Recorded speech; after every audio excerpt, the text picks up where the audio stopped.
lives in the unseen zones, not seen in between those without flesh or bone. Roam in the void, they avoid all detection. Interdimensional beings all connected. Angels and demons from spiritual realms, engaged in a battle from heaven to hell. They dwell all around us and even inside some of those that invite what they call spirit guides. Enticed by Ouija boards, they seek guidance and think there's a secret to be enlightened. Little do they know what they just invited. A demonic presence has just resided in the days of Noah. All kinds of hybrids infiltrated the earth, but most were silent, wiped out by the flood. All these tyrants, bloodlines polluted by these ancient giants. Some men of renowned heroes of old have now returned, let the truth be told. They wear new disguises, Thoth and Isis are now aliens come to invite us and guide us. The fruit is ripened, it's so inviting, evolve to a God enlightened. And don't be frightened, but I must ask why their ideas seem aligned with Lucifer's lie. This song serves as a warning to anyone searching. Demonic minions are lurking and virtually everywhere, posing as anything, stalking their prey with original sin.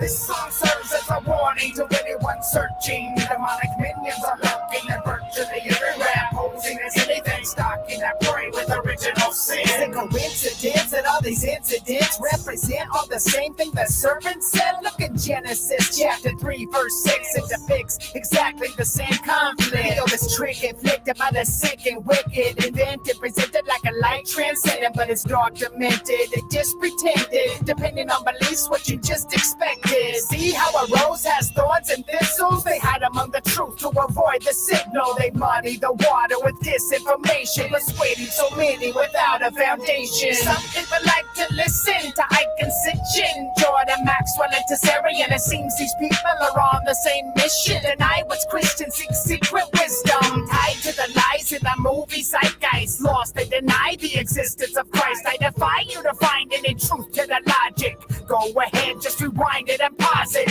Study their sources, they're all Masonic. Elite Illuminati seem to be behind it. They know the public will buy any fraud that tries to deny the existence of God. This song serves as a warning to anyone searching. Demonic minions are lurking and virtually everywhere, posing as anything, stalking their prey with original sin. This song serves as a warning to anyone searching. Demonic minions are lurking and virtually everywhere, posing as anything, stalking their prey with original sin.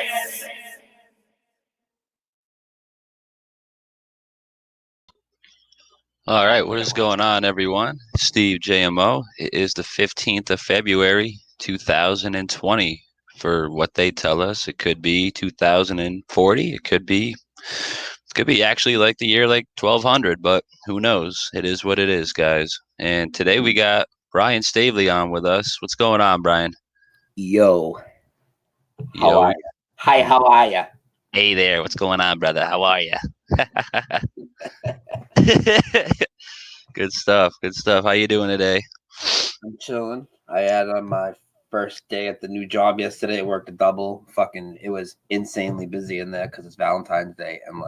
I'm just in slow motion today. That's all. But I'm here. They threw you into the fire on Valentine's Day? For the first shift, bro. You don't even know how busy this place is, bro. On a regular lunch shift, there's 21 servers on the floor. Holy crap. So yesterday, I don't even know how many people. I mean, there were like probably 40 of us all day. Jesus. Yeah, man. It's like, imagine that, dude. It's a madhouse, bro. And everybody still makes mad money. Like 40 people on the floor. That's crazy. Damn. What's there, like 120 seats or something, or tables? Yeah. Wow. That's awesome, dude. That's awesome. I love the kitchen life. You know, I've always worked in kitchens mainly, so that's awesome. You know, there's only like 10 or 11 seats plus the counter at my spot, but you know, it is what it is. But that's you got it in. They threw you in the fire and you came out strong. So that's all that matters. Fuck them. They're probably trying to see you sink or swim. What kind of asshole this Brian Staveley guy really is. They got me on 6 days this coming week though. But a lot of them, most of them are short shifts. It's just it doesn't really work good for my Uber situation. But anyways, I feel that. Beyond that, hey, I heard it was your birthday. You heard right. You heard right. Thank you. I'll wait to sing your birthday song when the room's more full. Oh my God! Is that what I was gonna do it, but there's only 35, and I know it's gonna fill more, so we'll wait a little bit. I can't wait. I cannot wait. But yeah, let me just get into the chat real quick. There's a couple of birthday wishes in there, so I just want to say thank you to all you guys. NH guy, need to connect. The Modern Tour, don't know if I'm saying that right. Amanda Ovbry, what's up? Martin Ellen, BB Truth, was it Acura RL? What's up? Steve Marzelli, bunch of the same. I don't know how to say that, but I'll put you up there. What's going on? Nice to see you. Valiant One, what's up? Singe Man, what's up? What's going on? Tommy Rogers, what's going on, brother? Tommy Tell the Truth. All the Tommies are here. Jesus. Sweeze, what's going on, brother? Ceiling Fan. Who's that? Another Tommy? Holy crap. We got Randy C in here, Simon Foster, and the list goes on. I cannot There's a keep. lot of Tommies. That flat fellow, his name's Tommy too. Oh, is it really? Yeah, he's not here right now yet, but he's another Tommy. Good, cool. Hey, nothing wrong with Tommy's. Funny thing about Tommy, a place I used to work at, the owner of the restaurant, who would literally sign my check, Steve Richards, my name. Yeah. Here you go, Tommy. He thought my name was Tommy for the first, I don't know, 2 months. Swear to God. Where's Tommy? Where's Tommy? I'm like, right here. All right, go get some milk. Come on, Tommy. I'm like, what? So yeah, Tommy's always been going around my neighborhood. So cool. Cool stuff. But yeah, man, what I kind of wanted to talk about today was like, oh, wait a second. Before we start talking about what I want to talk about, who's that? That's the TruthSeeker69. What's up? Happy birthday. Yo, we're going to wait till the room fills up a little, and then we're going to sing for him. All right. Sounds good. You're the lead singer. Oh, boy. Oh, God. Here we go. I'd be like, happy birthday to you. Happy birthday to you. Happy birthday to you. Happy birthday, Stu the motherfucking dentist. Happy birthday to you. I love you guys. I'm not Stu, guys, but I am. Someone else in this chat said I look and sound like fucking McLovin. And that's like 9 people throughout my life have told me that. Who's McLovin? I'm lost with all this stuff.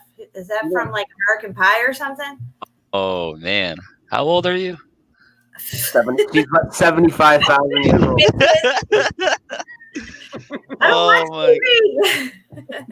Oh man, I understand that, but that's like a 15-year-old joke right there. That was when comedy really took the sink. But yeah, what was that movie? Super Bad? Is that what it was called? I think so.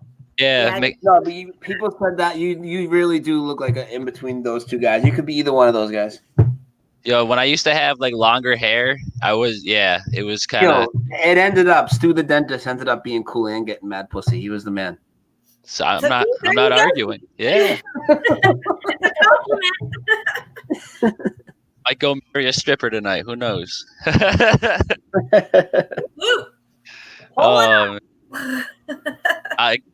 never even been in a strip club, so that's highly doubtful. That's highly doubtful. I did an amateur night at a strip club one time. Oh Jesus! Oh yeah. Yeah, it was a contest, and I think you won. What did we win? $100. I was with my ex-husband at the time. He talked me into doing it. Actually. Nice. Ben was up on stage whipping the titties out. I didn't whip the titties out. I had clothes on. I didn't have a lot of clothes on, but I had some clothes on, and I won. It's like the clap-o-meter thing, Yeah, that was a long time ago. We all have a past. It is what it is. I'm proud of that, though. I won, so it's a good thing. It's a good story. Oh yeah, fuck all those ugly Alabama bitches or wherever the fuck you're from. Yeah, no, this was up in Philly. But yeah, you don't want any of them bitches either. Hey, Brad. It's nice to see you. Uh-oh. I look fucking thin today, right? I feel like I look thin. What's going on? That's You trying to make me feel thin today? You got some camera trickery going on there, just like NASA. The lights hitting him. He's looking good today. Look at him. this guy, huh? Oh.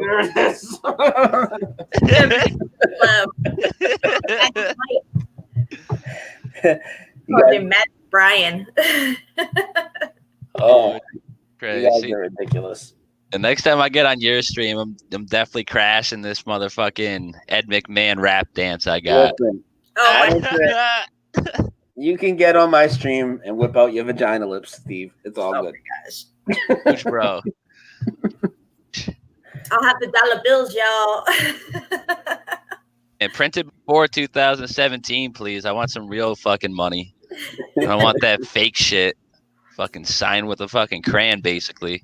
Yeah. It's ridiculous. Ridiculous. It's like a 2-year-old wrote it. It's not even like written like printed nicely or nothing. It's like he was 2 or something. Oh, and the fucked up part is the asshole's name is Steve too. So I'm like, yes, the new Treasury who's signing all the dollar bills with print instead of cursive, so they're not even legal documents. Yeah. Oh, really? I didn't even know about that. Steve Nunchin, his name is. Yeah. STEV, not even in cursive. He just straight up, he just prints it with his left hand pretty much. It's ridiculous. My nephew is in 8th grade and he just got taught how to teach cursive now, just to teach his signature. 8th grade? Serious? We were taught that in Catholic school in second grade. And once you learned cursive, you had to use cursive the rest of the time. Yeah, for me it was 3rd grade. We were literally teaching him how to do it like a week ago, so he could do his signature in it because they were teaching him that in school. I had to do that with my son when he became 16 and I got his security card out. I had to teach him how to sign his name. I had to print out the whole thing with the dotted lines and everything and start teaching him penmanship and everything. Man. Damn, I went to a Catholic school too, and they forced that upon us like everything, like the fake pagan religion they had us worship in. It was cursive. I think it was 2nd or 3rd grade. From there on forward, if you weren't good at it, well, you better get good at it because that's it. And you had to be written in pen. And, we threw the pencils out except for math class because math doesn't – I don't know. I never understood why math class was supposed to be written in pencil and all the other ones written in pen. Well, because you can make mistakes with math and you have to be able to erase and stuff. Yeah, but I could make a mistake in an essay, put an is instead of a the, and then I look like an asshole just crossing it out. And then they had those erasable pens. Remember those when they were out, the pens that would erase? Well, I'm left-handed, so whenever I would write, my hand would be erasing everything behind it, and it blew all over my hand here. So those didn't work for me. I'd have to put a paper under my hand above the paper I was writing on. It was just a mess for me. There's a couple people like that in my grade, the lefties. I get whenever I see a lefty, I don't know. I'm just like, oh, you're a lefty? It blows my mind sometimes. I'm like, how could someone do this shit lefty? And then you have this guy over here who fucking just learned lefty at a left. I know. How's that about? Wake up being left-handed. That's crazy. I know you've said this plenty of times, but can you just break it down for me personally real quick? Like, what even happened, bro? You just woke up and you were like, you know what? I'm going to start hitting lefty today. And take me through that real quick because that boggles my mind. Like every other day, I'm like, how the fuck this motherfucker write lefty all of a sudden? All right. Well, should I start at the beginning or start? Okay, I'll start where I didn't realize anything was going on and I thought it was just I was old and I had a fucked up shoulder or something, right? So we all played baseball when we were little, right? And I carried on with soccer till I was much older, but I stopped baseball when I was 15. But then we put together a men's league team when I was 30 with a bunch of my friends. And I could not hit it righty. It was all fucked up. So I thought maybe because I've been lifting a lot of weights, I was dipping my shoulder or something. So I would get up lefty and I was just easily making contact with the ball, every time I went to the cages, I would hit lefty all the time, but I thought nothing of it. And maybe that's still nothing, but I just put that out there because you mentioned you were hitting lefty all of a sudden. But then come however many years later, 10 years later, I'm 42 now, but this started happening a year and a half ago. All of a sudden, I just started doing everything lefty, everything, typing, holding a blunt when I smoke it, even using stuff in the kitchen, Steve, and utensils at work. And people would come up to me and be like, "You're a lefty?" And I'd be like, no. They're like, you're doing everything left-handed. And everything I do now, and I feel like it's not ambidextrous either because I feel uncomfortable doing it all with the right hand now. So I do it all with the left hand. So I don't know about that baseball story, if that really has something to do with it, but knowing how the Mandela effect works. Yeah, the backstory. So that's like some back because the timeline is irrelevant now. Like the fact that was 10 years ago means absolutely nothing. You have to throw that out the window. Right. You write with your left hand now. No, that's the only thing I don't do with my left hand. Gotcha. But I even count money the way I would count it with my right hand, the way I would go out with my thumb. I do everything to the left side now, everything with the left hand. I couldn't even imagine like counting money with my left hand. You know, it's whenever I get like a kitchen injury on the right hand, it's like the worst like 4 days of my life. I'm like, wow, I got nothing. Yeah, if I reach for anything, I use my left hand. If I'm gonna go and just do anything one-handed, tap a button, whatever, I use my left hand now. Wow. That's kind of like my brother. My brother is rather strange like that. He writes lefty, but he throws righty. He writes and throws righty. He would bat lefty in baseball. Soccer, it never mattered. He can bowl with both. He's a little more accurate with the left, and he has more power with the right. He's all over the board. He's like one of them ambidextrous little hybrid kids. Yeah, but I'm sure it didn't happen just one. Over the course of a few months. He's probably always been like that, right? Yeah, no. I'm just saying, yeah, because I see people in the chat saying maybe you're ambidextrous, and I'm addressing that as like no, because all this stuff was awkward for me to do anything with my left hand. Completely awkward. I mean, Steve, think about always batting righty your whole life, and then just getting up there hitting lefty, and you're better lefty than righty, and it's like that doesn't happen. No, dude, it's like playing golf. If I went to address the ball left-handed, I don't even know what I'd miss it. I swear to God, I'd miss it. That's ridiculous. Like I couldn't even fathom cutting a carrot with the knife in my left hand. Like that's how like far-fetched that is to me. That's why it just blows my mind that a couple things with your left hand are just just on par with the right. And you said some things maybe even be slightly better, like batting and whatnot. Yeah. Oh, I don't know significantly. Steve, you write left-handed, Steve? No, I'm full right. I'm right everything. Well, I can tell you from experience in Catholic school, they do not like left-handed people. That's why it's always been strange to me. Yeah. I was of the devil. Let's put it that way. So the nuns tried to force me to write in the right-handed position, which would be, like this way. This is my right hand. And I would have to write it with the copybook turned a certain way. And I'm left-handed, so you would think it would be the opposite of the right-handed position, but they forced me to write in the right-handed position with my copybook or the paper turned a certain way. And I just overcame and adapted to that with my left hand. So I can literally write sideways because of the way they forced me how to have my position of my paper or my book or whatever. So yeah, I write like sideways now with my left hand.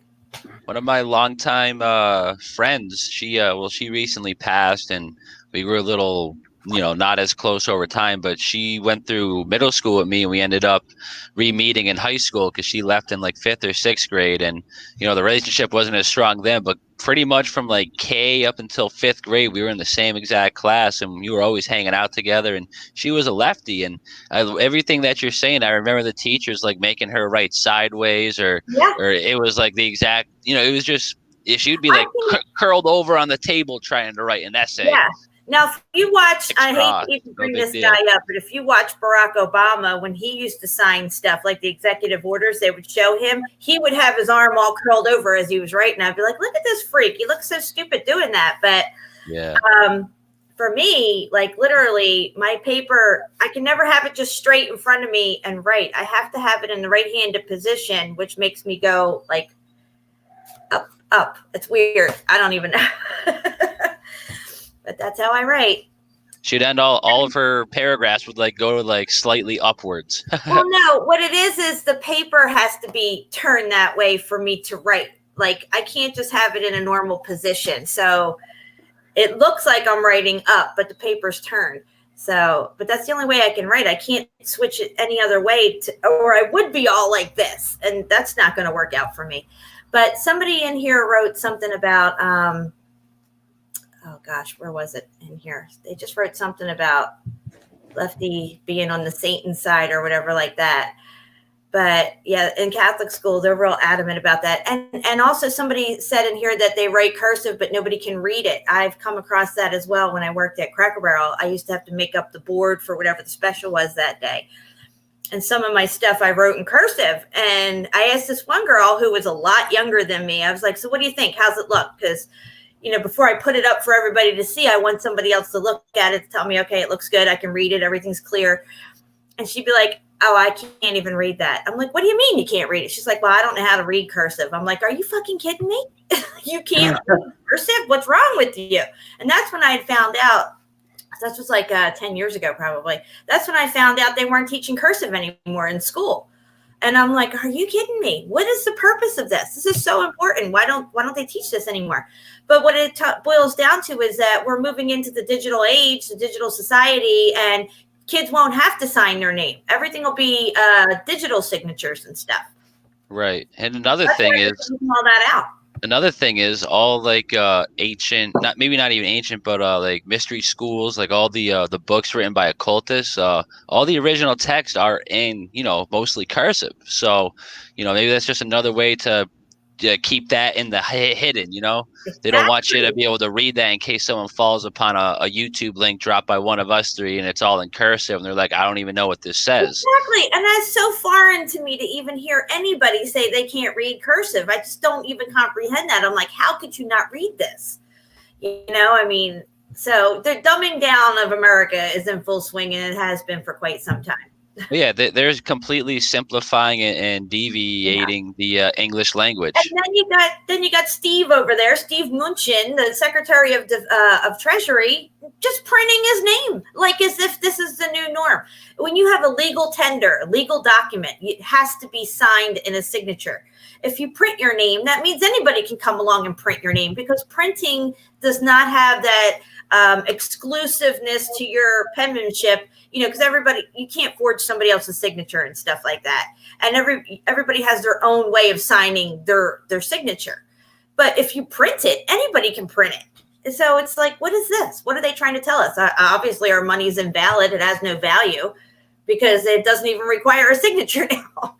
It's crazy.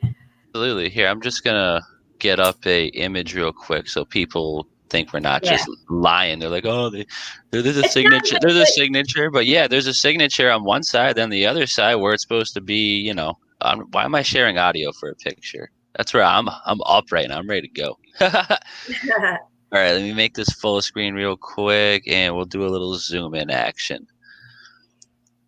So there. Oh, come on. So, well, that's the best we'll get. It's whatever. So the treasurer signs it. People will get deceived. They're like, oh, see, there's still a signature on there. But the secretary of the treasurer, because this is the treasurer of the United States, the secretary of the treasurer, the one who, you know, pretty much, you know, nullifies or you know, makes it an actual bill.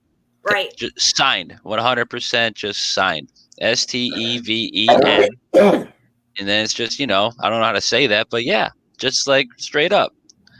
Not cursive, not, you know, they ask you to sign a legal document and you sign it like that, they'll rip that up and get a brand new one for you to sign. Yep. Hell yeah. Because, that's how it's supposed to be. Come on, these motherfuckers. There we go. And this guy, because I've seen him when I was researching the money and where the 2017 money was and all this stuff.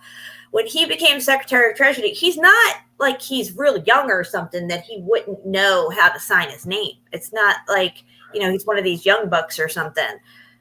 So for him to even do that, and there was actually a whole write-up on it, Steve, because somebody else had noticed this too and was talking about how it's legal tender and it requires a signature because it's a legal document, and that this is not a signature. So it makes it invalid. Exactly. Point out just another $1 bill, same dude, same series. And let me just so people don't think we're like effed up, here we go. 2013 series bills. Let's see what we got here. Yeah, this looks pretty legit. Yeah. And there you go. And that's the real difference. Signature. I'm not saying this has any value to it because we all know the American dollar doesn't. This is just a blatant in your face, like, hey, this actually means nothing, people. You know, it's ridiculous. Yeah, our money's been, devalued for quite some time. But then to see it actually with a printed signature, a printed, I can't even say signature, but your name printed on it even validates the fact even more that this is invalid, Yeah, absolutely. It's ridiculous how people just don't even see that going on. And it's just another way for them to, just blatantly just, show exactly what's going on. And we were talking the other day about my generation and the generation, that's growing up now, like say my son who's 30, his generation aren't learning what we learned, and I'm that generation that they want to get rid of, like, the people who lived before the internet and stuff like that, because I would be able to teach my son, which I did, how to write in cursive and stuff like that. But they don't want the kids learning that stuff. That's why they took it out of the curriculum. Penmanship has been in the curriculum forever. And now suddenly it's gone. This is very telling of the times that we're in, for sure. Oh, absolutely. Absolutely. Yeah. All right. I was trying to get something queued up, but I just can't find it. Have you guys heard or seen anything about the monuments in Washington, D.C. oozing some sort of black substance, and they're calling it mold? Yes. Have you seen that at all? No. I did a video on that a couple years ago, because I don't know if you've checked the date on that when you did the research, but that happened a few years ago, maybe like 5 years ago. And they're bringing it back to life now, but yeah. And all the monuments were oozing this weird black sort of stuff, and nobody knew where it was coming from. And this is right when I first heard about black goo and all this stuff years ago. And it was just like, to me, it was like, it's showing its true colors, kind of, in a way, Yeah, because both of those stories kind of dropped at the same time when the black goo info was starting to get more widespread. And then the next thing you know, this is like, what, 2016, I'm thinking? 2017? Around. And then they were just bringing it back into the spotlight a couple of weeks ago. So, maybe there's going to be some sort of event with black ooh or black goo in the near future. I'm just saying, who knows? Then they were trying to clean it up, and they were having a lot of trouble even trying to clean it up to get the stuff to go away. And then I hadn't heard about it for a while. Do you have any pictures, or can we see any pictures of what these monuments look like with this black goo stuff oozing out of them? See, that's what I was looking for while you guys were talking a minute ago. And let me see. Let me type in something else, because I just typed in Washington Monuments black mold, and there wasn't really any substantial pictures. But you could tell it wasn't mold, because it was just like. But it was on everything. Yeah, all the monuments. It wasn't just one or two here or there. It was coming out of all of them. Anything that was white, the whitish looking monuments and stuff. Yeah. Yep. 2016, just like I thought. Yep. I'm just looking at other pictures. You got CBS covered this actually in a whatever. I don't want to share that because I'm sure that'll get shut right down. Oh, here's a good one actually. Cool. All right. Finally, something real. You got to dig deep to find a fucking real picture nowadays, huh? Holy crap. All right. So, let me just show like what type of fucking magic circle are we looking at here? Right. And this is what you type in: Washington Monuments, black goo. That's one. What's that one on the right though? What is that? I'm not sure where we got Washington Monuments. Let's hear. That says Angkor Wat. I've never seen that in that monument in Washington D.C. That's what I'm saying. So we got.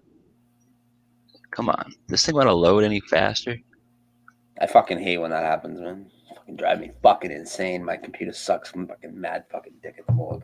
The best part about this shit is getting a nice ad when you're trying to share a video. Of course.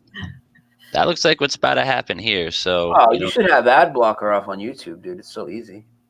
How do you? What do you put that as? Just use Firefox when you use YouTube, and then just go to the add-on, go to ad blocker and add it. I never get ads, ever. on my Firefox. If it's on Chrome, I do, but on my Firefox, I don't. I always use Firefox for YouTube. Okay, I didn't know that. But yeah, I don't know. I don't quite know what we were trying to look at there earlier. It wouldn't let me load it in. I'm gonna definitely look in it. There's a similar odd picture, but Yeah. I think they're making correlations from monuments around the world that have this similar substance or similar blackness on there with what we're seeing, like on the top of on like the top of.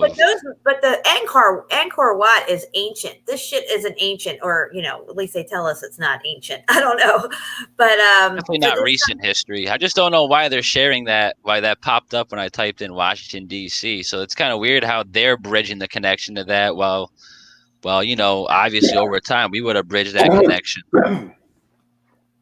Yeah, and they have a really hard time getting this stuff off and keeping it off. I don't know if something changed in the atmosphere or frequencies, something around Washington, but all of a sudden, all the monuments started getting this.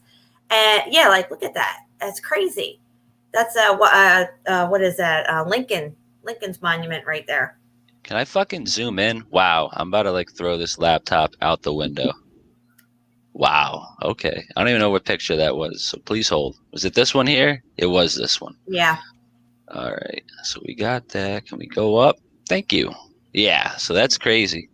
I'm wondering, like, what kind of little round table is this here? What's that signifying? Interesting stuff. Yeah. Everything in DC goes right back to ancient Greece, ancient Egypt, all this other ancient like Mesopotamian stuff. It's ridiculous. There's so many antediluvial and homages to ancient and pagan gods that may or may not be representations of Lucifer in the Washington D.C. capital of the United States. And I just can't really tell what this is. I'm not really getting a good zoom on that. But sorry. Was that a burp, or did you let one loose? I fucking burped right in your face, dude. My bad.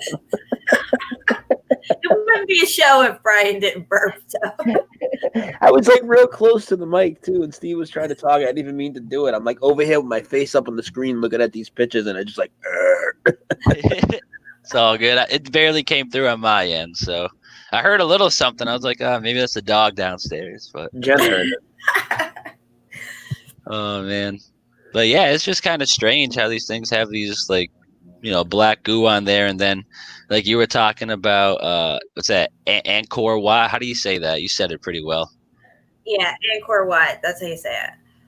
Yeah, and it has a similar blackness to these would seem to be similar in stone too. The stones here and the stone they're using there seems to be rather comparable and similar in nature. I'm not saying it's the same exact type of marble cut and whatnot, but it's just strange how this has probably been up for, I'd say ballpark, I'd say 400 years minimum.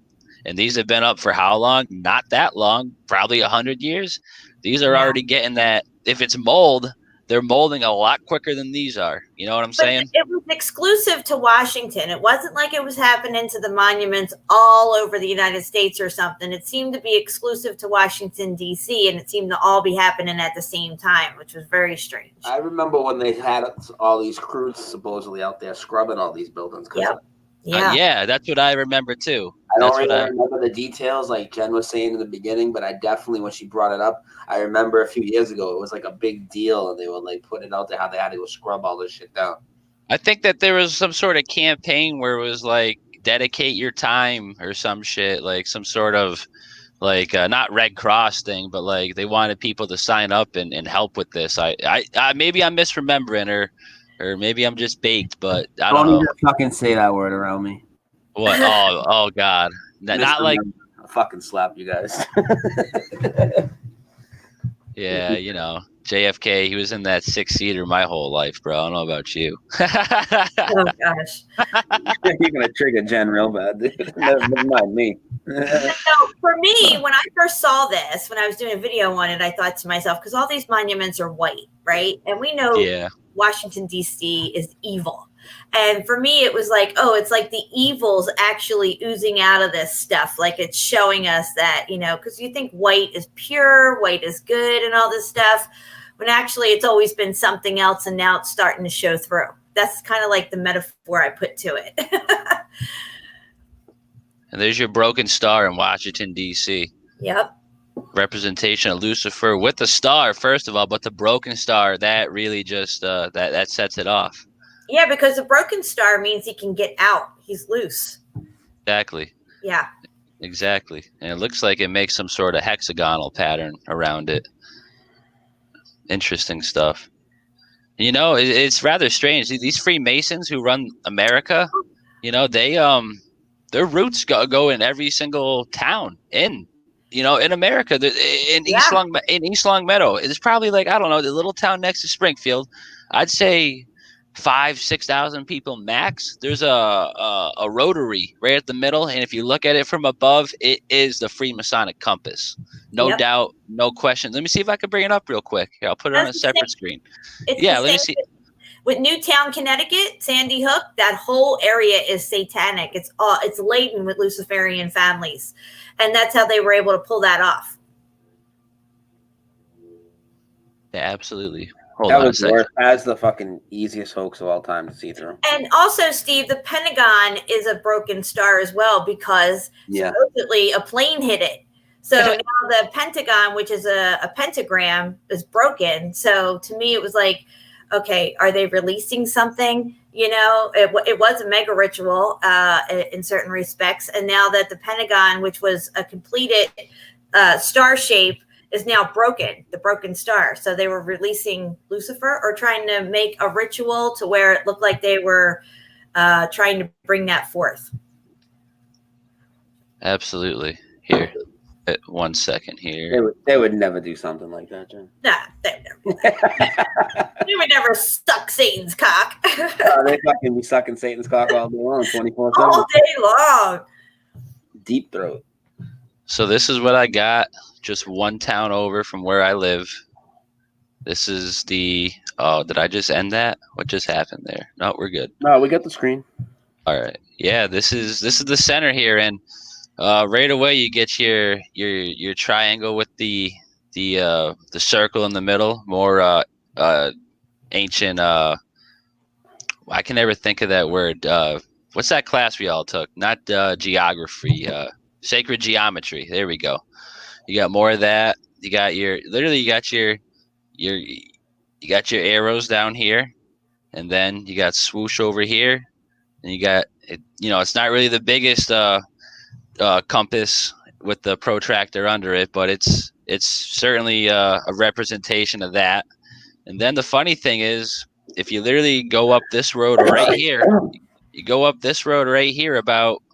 Oh, no, I'm sorry. This road right here, you go right up there for about, 3 minutes. What's on your left-hand side? The Freemasonic Lodge of East Long Meadow. And what's in the backyard of that? A nice, beautiful Christian church. You can't beat that. Can't beat it. Of course.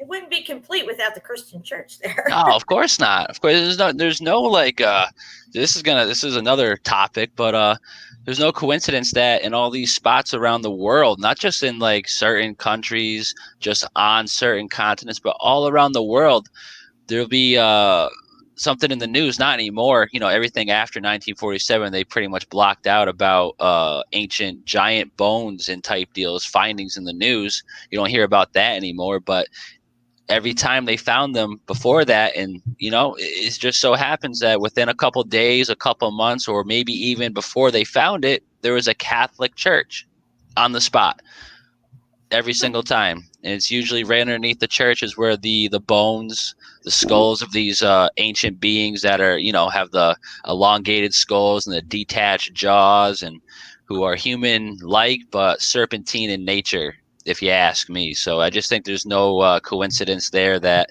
you got your Freemasonic compass at the center of East Long Meadow. You got your Freemasonic Lodge down the street, and in the backyard, you got the Catholic Church. It's all related. The Jesuits are just another offspring of Freemasonry, and they come from the Catholic Church, from the Vatican. And it's just so blatant and ridiculous that there's a Vatican. I mean, there's a Jesuit priest or Pope for the first time in the Vatican right now. And the really ironic part is that it comes from Argentina. And Argentina has been highly involved with the occult all the way back to the time of the Nazi regime. So I think you really can't dismiss the two. I think it's all interconnected. Yeah, this is the Black Pope who we have now. He is 100% correct. But hey, I gotta let my dog out real quick, guys. So give me like 1 second. Just talk amongst yourself, I guess. Sorry. All right. All righty Yeah. then. Yeah, fuck Steve. Even his birthday. Corn bomb time. Let's go. Whip him out. Whip him out, Jen. Oh boy. We'll have some more coffee. So, Brian, any crazy stories from the past you want to share with us? I told you I did an amateur night at a strip club. Oh God. What do you got? You don't even want to get me started. Yeah, I do. Come on, let's do it. Let's get into This it. isn't fucking Confessions with Brian on Steve's channel. Yeah, Steve's gonna come back. We're gonna more be talking about confessions. some fucking orgy fucking going down with fucking a whole bunch of fucking drugs around and shit. He's gonna be like, what's going on? I'm I blaming on you. used to get a little crazy back in the day. Oh yeah? How crazy? Well, I went to this club one time in Fort Myers, and they were having a kissing contest, and it was an all-girl kissing contest, and I wanted to get in on it. So, but I didn't have anybody to kiss, and this one girl just grabbed me and took me on stage and started kissing me like crazy. We won. And then what happened? You guys went to the telly? Fucking No, I didn't see her again after that because I was just like went back to people I was hanging out with. But yeah, I used to get a little crazy back in the day. Yeah, well, we're not going to talk about any of my sexual adventures on this show. Where's the craziest place you ever had sex? That's an easy one. Come on. Oh God. All right, I'll tell you one story. Let's do it. All right, so I'm all ears. okay, so it has to do with the car, but it's not the fact that it's in the car that it's the craziest place, right? Because a lot of people have done it in the car, right? Mm-hmm. So we'll start the story off with I had this friend named Fat Steve, right? And Fat Steve was about, he was real fat. He's like, 300 something pounds when we were like, Like when he sits around the house, he sits around the house. Yeah. So That kind of she's making me tell a story about, she wants to know what the craziest place I had sex is. I told her we shouldn't do this, but she was dyking out with some fucking bitch on stage. Fat is loving this, guys. I promise you. Did you hear her? She was just dyking out with some girl on the stage at some bar. They had a kissing contest. No, I didn't hear that, but more power to you, I guess. So Continue, Brian. Come on. All right, there's this other dude, Steve. There's all these Steves and all these fucking Tommies today, right? So, and who has a friend Tommy? So, Fat Steve's about yay big. He's pretty round, right? So, I used to deliver the pizzas, So, this is like, I was like 20 years old, maybe even a little younger. Maybe, 19, 20. So, I was delivering, right? And Fat Steve is in the fucking car with me, right? And I'm going to give this girl a ride home. But I know that girl, when I give her a ride home, she's going to want to fuck me in the car, right? So I told Fat Steve this, and fucking Fat Steve just lays down in the backseat of the car. I put like 6, 7 different fucking hot bags on top of him. Fucking nobody knew Fat Steve was in the backseat. He's like fucking 300 pounds in the backseat of my Acura with like 7 bags on top of him. We pull over in the parking lot. We're having sex in the front seat. Fucking Fat Steve's. That's probably the closest Fat Steve ever got to having sex for him. They dropped her off to this day. Unless she's watching this video, she never knew Fat Steve was laying underneath the pizza bags in the backseat of my car. He's like, out of all the people too, I hate this dude like fucking 300 something pounds, dude, in the backseat of my hatchback, just underneath the pizza bags. It was a 2-door hatchback. 2-door Acura Integra. Good God. Please. Oh my gosh. Oh, you guys are crazy. Oh man, they're gonna make a good video tomorrow, Brian. They made, I had a video come out about me every day, man. You seen the one today? That was that bad. There was another one today. Oh, it was the best. I was crying this. Let me get it up. That was the best. Put it on. I don't care. We can laugh at how stupid the trolls are. It's funny. Put it on the screen and play it. Oh my! And the name of the channel, so you know, the name of the YouTube channel is Brian Staveley is a mandoozled idiot. Oh, right when I saw that, I didn't even hear the whole name of the title. It was just Brian Staveley is a MAN ... I was like, it's got to be a mandoozle fucking something, dude. I was like, this can't be good. Yeah. Let me find my history real quick. I've only watched like 3 videos. Shout out to fat motherfucking Steve. He knows what's up, but I won't say the person's name. The girl. Oh shit! All right, let me get this up before we get taken down for hate speech against people we don't know or some shit. This is good stuff. Is that up there? This is how lame these Mandela bunkers are. This is what they do. They won't address any of the residue or nothing. This is what they do when they put out content. Go ahead. This is what I woke up to today. Hold on, let me just show people the whole 15 subscribers this channel has. There it is. What a bunch of idiots.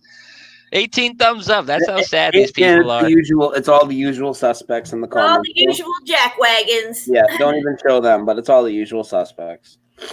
Listen to this, bogus. Then we know where they all derive from. This is supposed to be a spin-off of Brian rapping. This is how the Penguin crew likes to portray me. Oh, they can suck a fat fucking dick.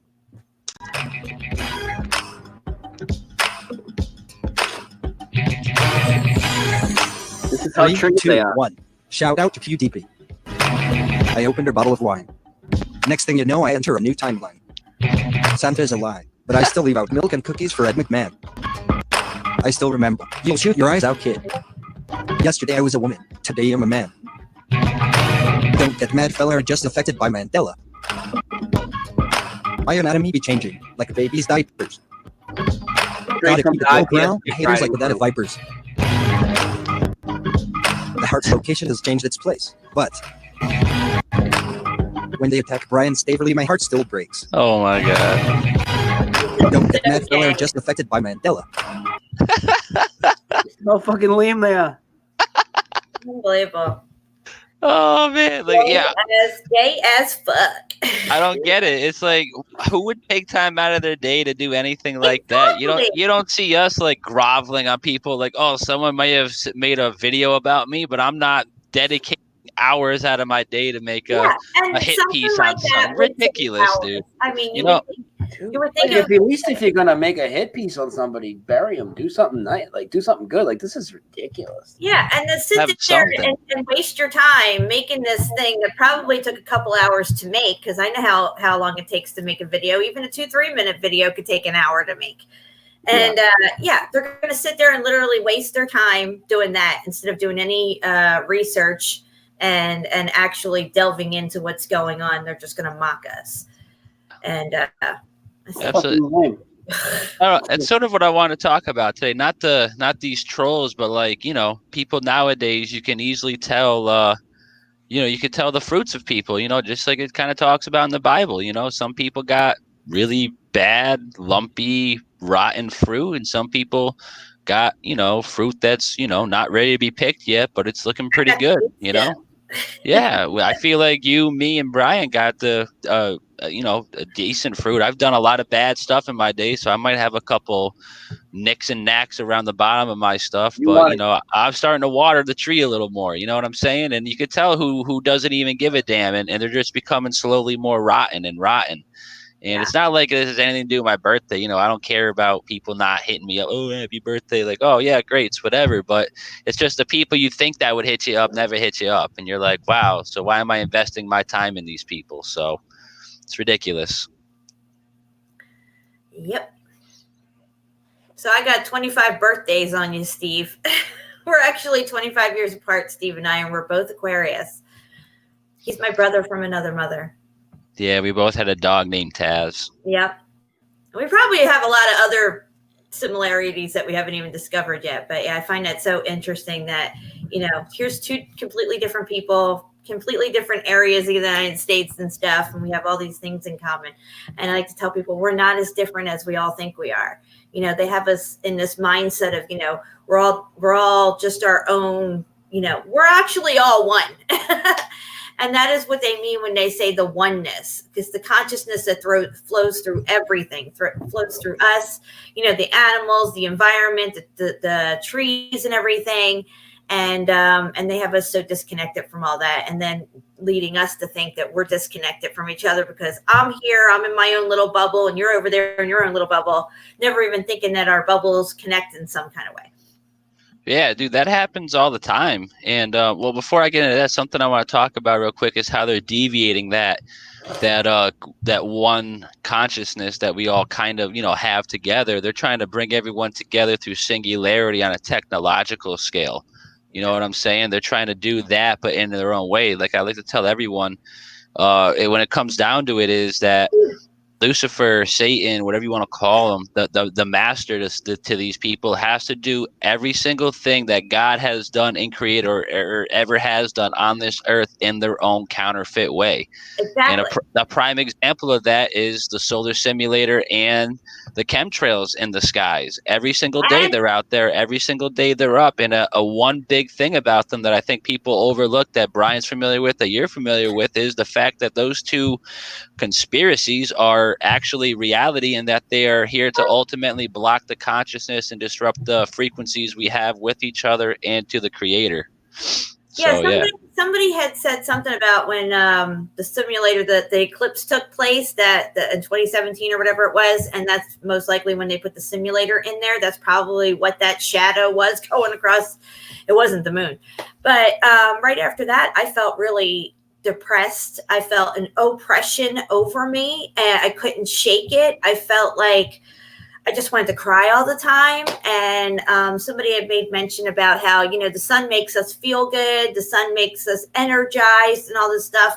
And suddenly that was cut off. And I noticed how I felt after that eclipse. And I've continued to feel that way. Even if I try to lay out and get a tan, I am not getting the same tan I used to get. Either it's really hard for me to get tan, or I'm out there for 5 minutes. I have to run in the house because I have prickly heat all over me or something. It's bizarre. I'm like, what is going on? Is something wrong with me and my skin? Or no, it's the fake sun up there is what's doing it. Absolutely. Yeah. And by the way, bikini weather's coming. So whoever since you have a lot of experience taking your clothes off on stage, you should strip and sing Steve happy birthday. Yeah. Let's not say we I have did. one experience. Not so. Well, then you need some practice, so take it off. Let's go. I'll pay for your StreamYard subscription. Oh no. It's gonna boot me out if I don't start stripping. Oh, well, first off, if I'm going to start stripping, somebody better be throwing some money, because I don't do this shit for free. I got some pesos. Let me get your dollar bills out. Cinco peso. That's it. Hey, hold on. Who here will throw in some super chats if Jen gets naked? There you go. The money will come flying in, I'm sure. You're rich. I wouldn't even have to do anything again. You'd basically be a YouTube prostitute, but yeah, it's cool. You'd be rich. No, I transvestigated myself one time on camera. Take my shirt off. Yes. Yeah, back when I was doing all the transvestigation videos, and everybody's like, "Oh, you're a tranny." I'm like, really? Well, let's transvestigate myself today. And I had a sports bra thing on underneath my shirt, and I just went, whoop, and took it off. And everybody's like, oh my God, she's stripping. Right. So it's funny how they switch it like that. They're like, oh, you're definitely a man. Then you show them a glimpse of that. You're actually a woman. It's like, whoa. That's way too much. And I also have a few stretch marks to prove that I have had children. Thank you very much. But, it is what it is. Fucking system failures in the chat saying if I strip, he'll clear his bank account for me. That's pretty gay, dude. That is so gay. Oh, my God. System failure. He be wilding on his streams. I love it. That dude does the most cocaine I know, man. He's fucking crazy, bro. He just goes forever. He's got to be doing something. I was like, how can this guy go for 20, 30 hours? Like, doesn't he have enough? 40. He He might be a coffee going right into his vein. He went for 40 hours, dude. It's insane. I couldn't even imagine. And I can't even understand you sometimes system failure because you're like, and I'm like, what did he say? Oh my gosh. Awesome though. I love it. Him and Voyage be just trolling people. I like to go in those NASA live streams and, they're like the universe or whatever. And people like they'll have like 10,000 people in there. Of course, the numbers are probably all fudged in their favor. And I'll go in there and I'll just start saying some stuff about the Earth being flat and everything. And you'll be like, come over and check my channel out.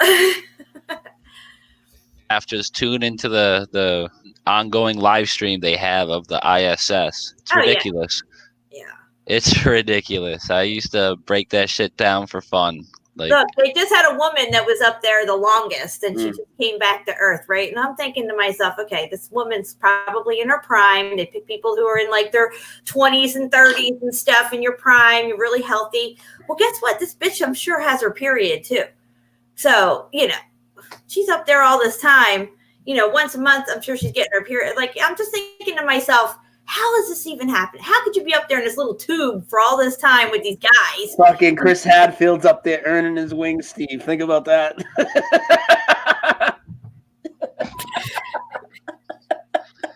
How's that for an image? All over his stash, bro. I don't know. You guys are terrible. Floating away. I mean, you have to take a shower. You have to get cleaned up. These things, that we do here, I just don't see.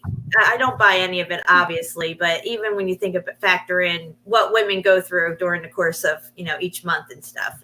And she was just up there for like a year or something. I was like, what did they just inject the tampons out the side? I want to say that, but I was like, what are they going to do with the waste? But, it's ridiculous. Yeah. What did she bring that down in her backpack when they came down? Like every time someone comes down, they take the garbage pail full of tampons and whatever they have out. They say they're gonna start eating their shit, so she probably uses the fucking dirty pads to brush her teeth. And that is satanic. If they talk about eating their own feces and drinking their own piss as a way to recycle shit or something, that is just one more way to indoctrinate the American people into normalizing the fact that this is something that they're doing when it's actually satanic. Satanists drink and eat their own feces and piss, and it's a requirement, because that is Lucifer is the most unclean, and we inherently know that what comes out our butt does not go in our mouth. But since that's the most unclean thing, that's what they do. Except that those wild parties at that strip club. Yeah, no. A little fucking ATM act. Okay. But I went to that. I didn't know I was going to be doing it. My ex-husband was a little bit of a freak, and he wanted to go to the strip bar. And I'm like, all right, whatever, we'll go check it out. And they were having this amateur night, and he's like, wow, you should do it. And then I had a couple other girls who were kind of like all over me for some reason, like, oh, you should do it. I'm like, I don't have nothing. Like, oh, we'll take you to the back. We'll find you something. I go back there. The typical old ladies back there, the mom, they call her mom. And she's sizing me up and throwing all this shit at me. And I'm like, she's like, get undressed. And I'm like, wait a minute, there's like 50 girls back here. And you just want me to just start getting undressed? I wasn't used to all that. But I did it. And it worked out in my favor. So yeah, this is the best, Steve. Sorry, but this is awesome. Dude, I was like, I had to be like 25, 24 back then. Damn, my age. Ago, in a galaxy. Well, not a galaxy. A flat earth far, far away. Their timeline, They even offered me a job. I'm like, nah, I'm good. I'll just take the money. Thank you. See you later. Good God. What are you smoking? Some weed? Brian, watch out. She's about to cause a Mandela effect, bro. Get your camera ready. Oh, yeah, I know, right? What How is ridiculous is that? Is there a weed Mandela effect? Did I miss something? What? No, remember CNN says the false memories are caused by us smoking weed. Oh, is that right? You see the video I did on it? Oh my God. Yeah. If I smoke enough weed, will I forget CNN ever existed? Every hit you take makes you susceptible to forming 5 false memories. I just want to clear something up right now for everybody. The whole reason marijuana has been illegal for all this time is because they would not have able to propagate cancer all this time. And cancer is $1 billion business. It helps with population control, cutting people's lifespans in half, keeping them slow, sick, and dying. They had to remove marijuana from the picture in order to get that to come up through the years and escalate the way it did. And now they're just starting to legalize it. This prevented cancer the whole way through.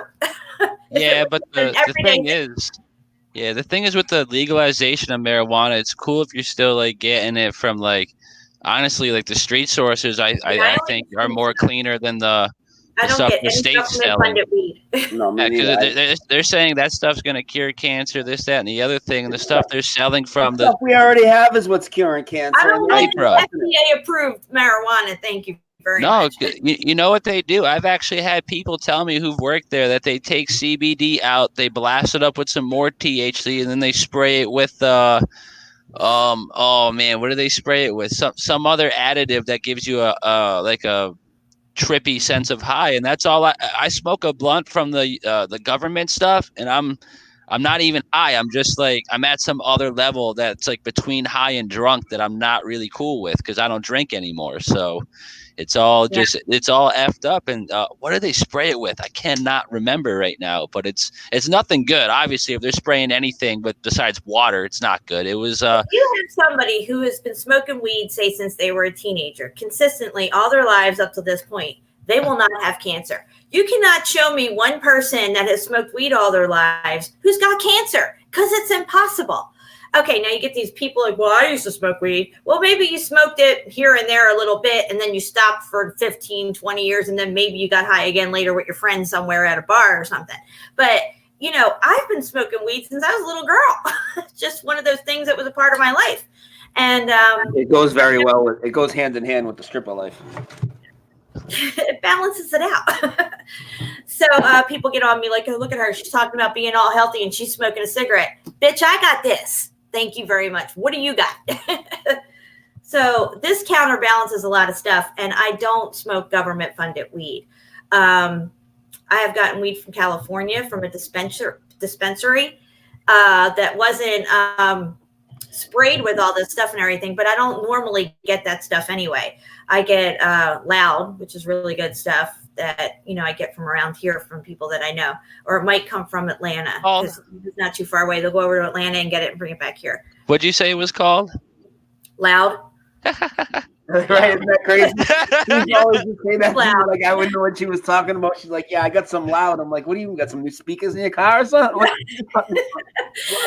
It's loud because you could be all the way across the room or across the building and you could smell it. It's like as if it's, it's potent. It's loud. Either that or like the people you bought it off of, like, man, this bitch is so fucking loud. And they just called you loud. You thought it was the weed they were calling loud. They actually call it gas around here. They're like, I got gas. I'm like, well, sorry to hear it. You might want to take care of that. You got gas. He's like, no, I got gas. I'm like, what the fuck is gas?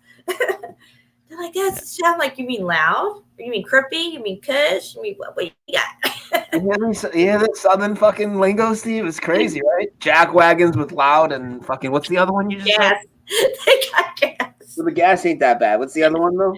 Crippy. That's like a gangster with a blue bandana, dude. What the how old is this chick? It's like 75,000 years old. I get around. I don't see when I get. I know the lingo. I'll be like, but when I used to do coke, it'd be like, yo, you got any powder? You got any whatever? Well, I don't even know what the other words were. Now they had all these different words for it. Now don't get me construed with some crazy whacked out cocaine head or nothing. Back in the 90s and the late 80s, been there. It was just a party favor like weed. It was just something that everybody did. But they would call it powder or what was the other word they called it?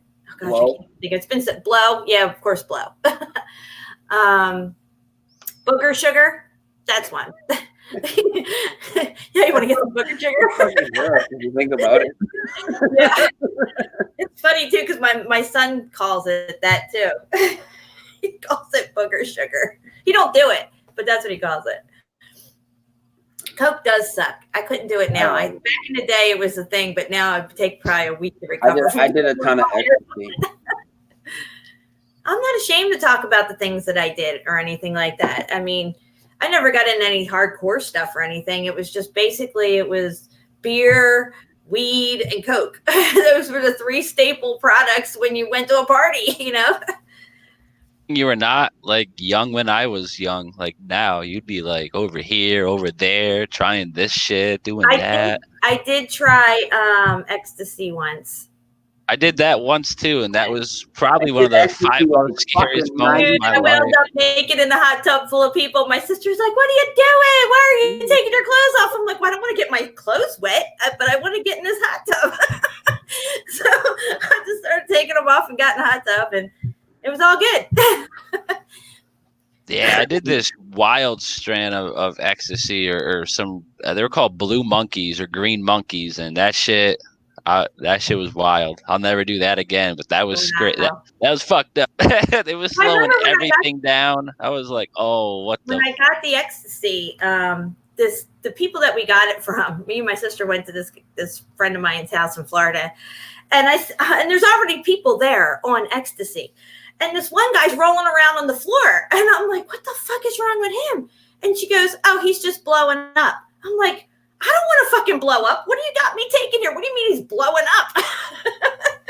So, but apparently at some phase along the way, you wind up rolling around. They call it rolling or whatever. You're rolling. Yeah, but that doesn't really mean rolling on the floor. We call it rolling. They roll. Like they're like, oh, rolling around. I'm like, wait a minute, I gotta drive. I don't think I can. What the fuck is going on down there? This shit really hit me because I'm all tough. Like I'm like, yeah, all right, fine, give it to me, I'll take it. And I'm not somebody who can dedicate hours and hours and hours to something. I like Coke. You know, you do a line 20 minutes later, an hour later, it wears off, you know, and you got your faculties and everything. So I'm not used to doing drugs that take over my whole thing going on. So we took it and I was like, come on, let's get down to Fort Myers Beach. So we get in the van and it's at night. It's like 10 o'clock at night and start driving down Fort Myers Beach, long, dark road and stuff. All of a sudden I just start cracking up laughing and I cannot stop. And I'm driving this van, this fucking luxury van that I had. All of a sudden I just have to pull over through the thing in the park. I just fell out of the van onto the ground, just cracking up laughing. We wound up going over and sitting on the beach for 2 hours, just staring at the water and playing with the sand. It was like the sand felt so, just letting it run through your fingers and stuff. It was like the most amazing feeling. It was crazy. I can't believe you guys only took ecstasy once. I took like 93 million tabs of ecstasy in my life. I did do acid and went to Atlantis Morissette concert. That was fun. And mushrooms a lot. That was pretty Yeah, cool. I used to take like fucking tons of ecstasy. Every time I did mushrooms, I was always visited by this like lion. It was so weird. Like everyone talks about they're visited by like a serpent type deal, and I always got visited by a lion. It was so crazy. It was like so scary, but I wasn't scared. I kept walking like towards it more. I don't know. It was so crazy. I got the yawns a lot when I was tripping on mushrooms. I kept yawning, and I could not sleep on mushrooms. I was tripping really good, and then I'd start yawning a lot, and my eyes, and then I'd start tripping again.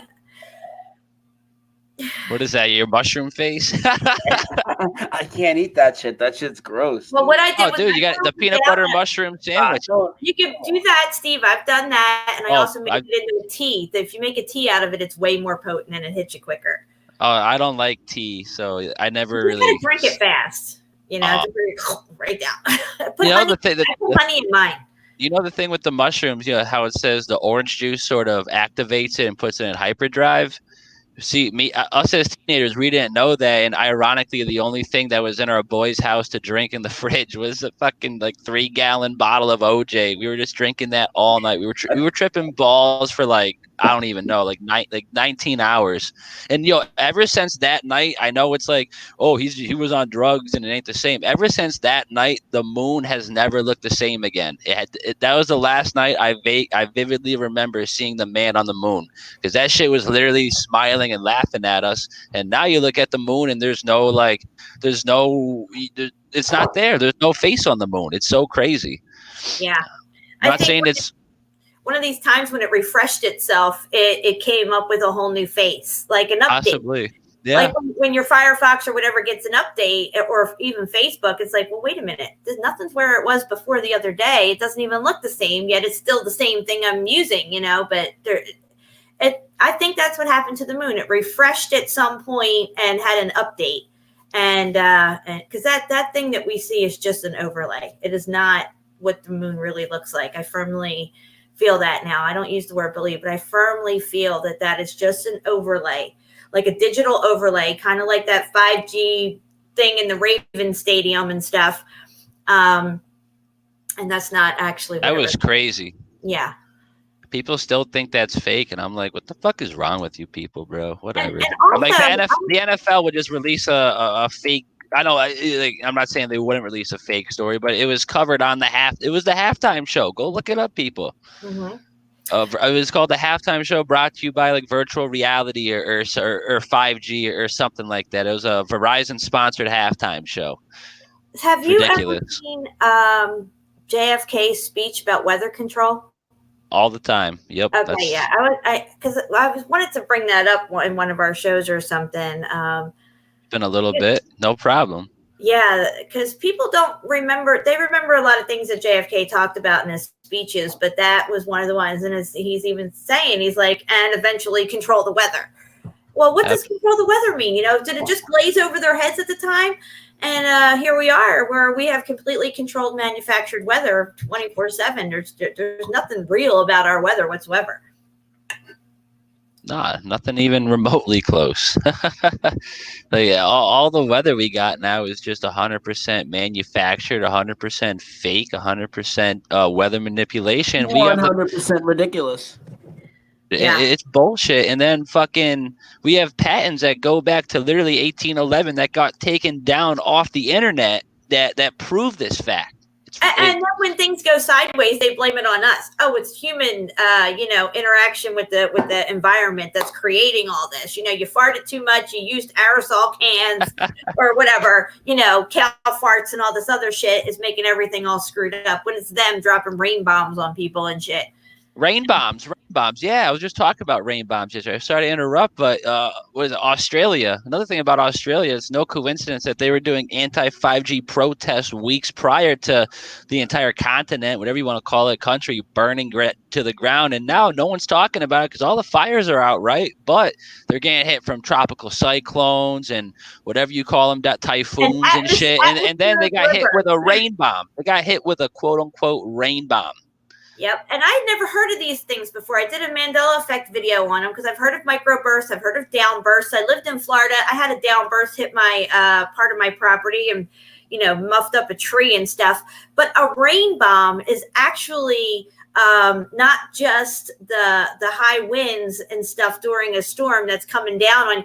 You're actually getting the weight of all this water that gets dumped, like as if somebody just opened up the floodgates over your house. So you got 165-mile-an-hour winds coming down with a shit ton of fucking water on top of it that's going to crush anything below it. It's crazy. Have you seen the videos of those? Have you seen?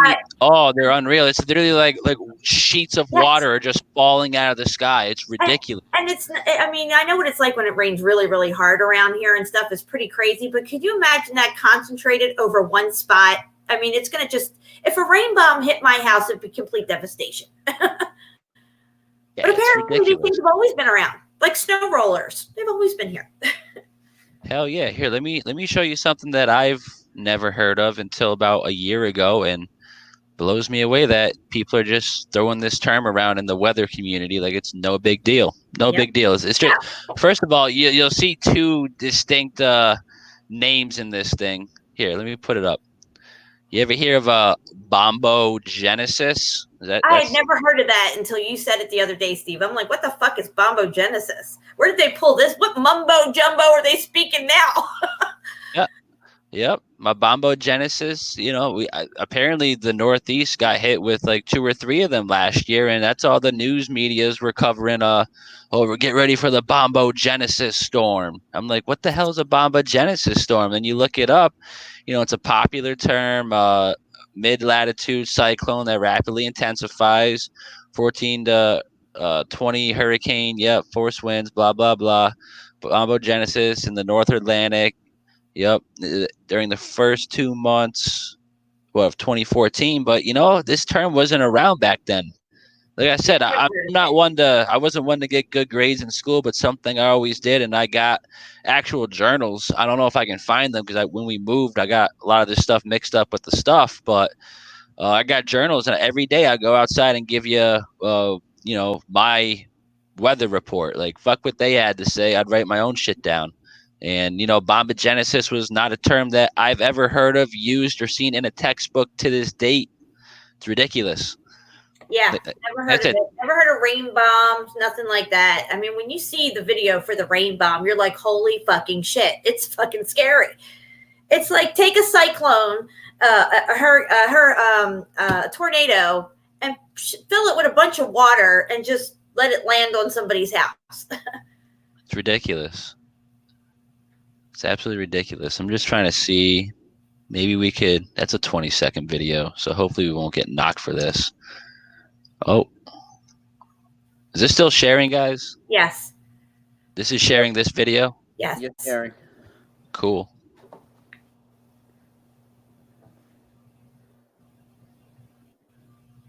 That's apparently a rain bomb.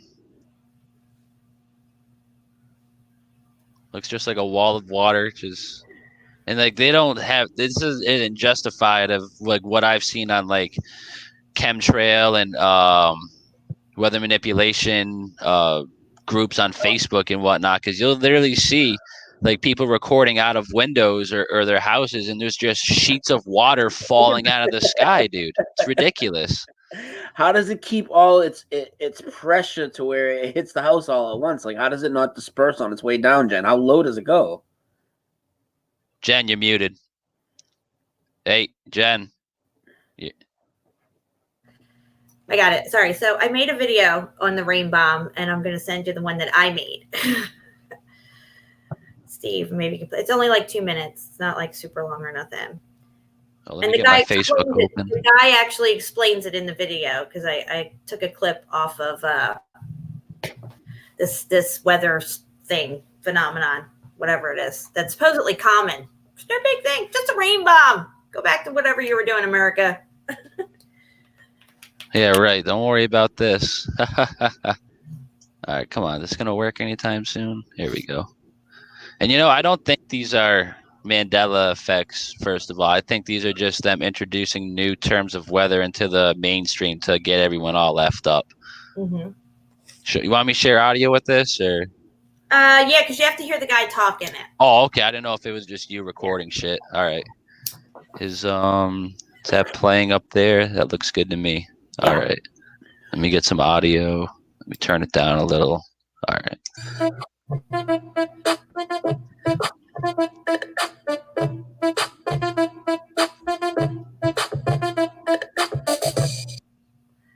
Have you ever heard of a rain bomb? Well, I sure haven't. Apparently, this phenomenon is not new. These have always occurred. Well, not in my reality. Whoa. Let's bring that back a second. Oh, yeah, Steve, you're not going to believe what you see in this shit. What the fuck was that, dude? Let's look at that again. That's literally what people are recording, just walls of water falling out of the sky. And like some of them are devastating cars and shit like that too. Exactly. That's what I'm saying. It will literally crush whatever it hits. That's so wild. It's not new. These have always occurred. Look at that. Not in Boom, bro. You can see like the 160-mile-an-hour wind doing that, pushing it down. Jesus age. That's wild. And then the weight of the water as well.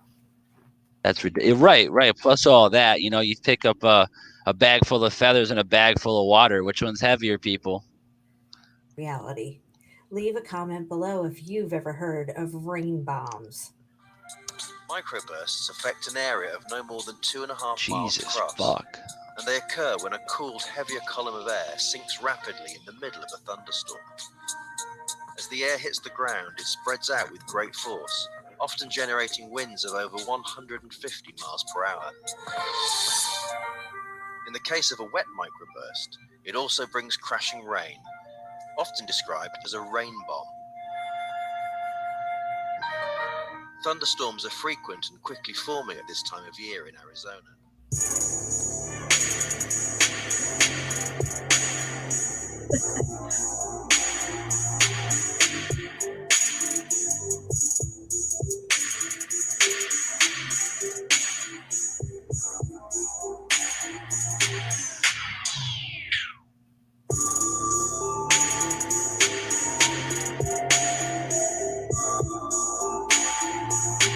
Like literally just looks like some biblical ass shit. Like Exactly. Dude, it's crazy. hell yeah, I'm just gonna play this part on mute again, but like look at this, people, and it's just boom. You'll see it. That is ridiculous. It actually has like an impact and like the ripple effect, Exactly. and it disperses out. That's my so God. crazy. If we were under that thing when that happened, it would have to literally do some serious fucked up damage to whatever it's landing on. It's just insane. It blew me away when I saw it.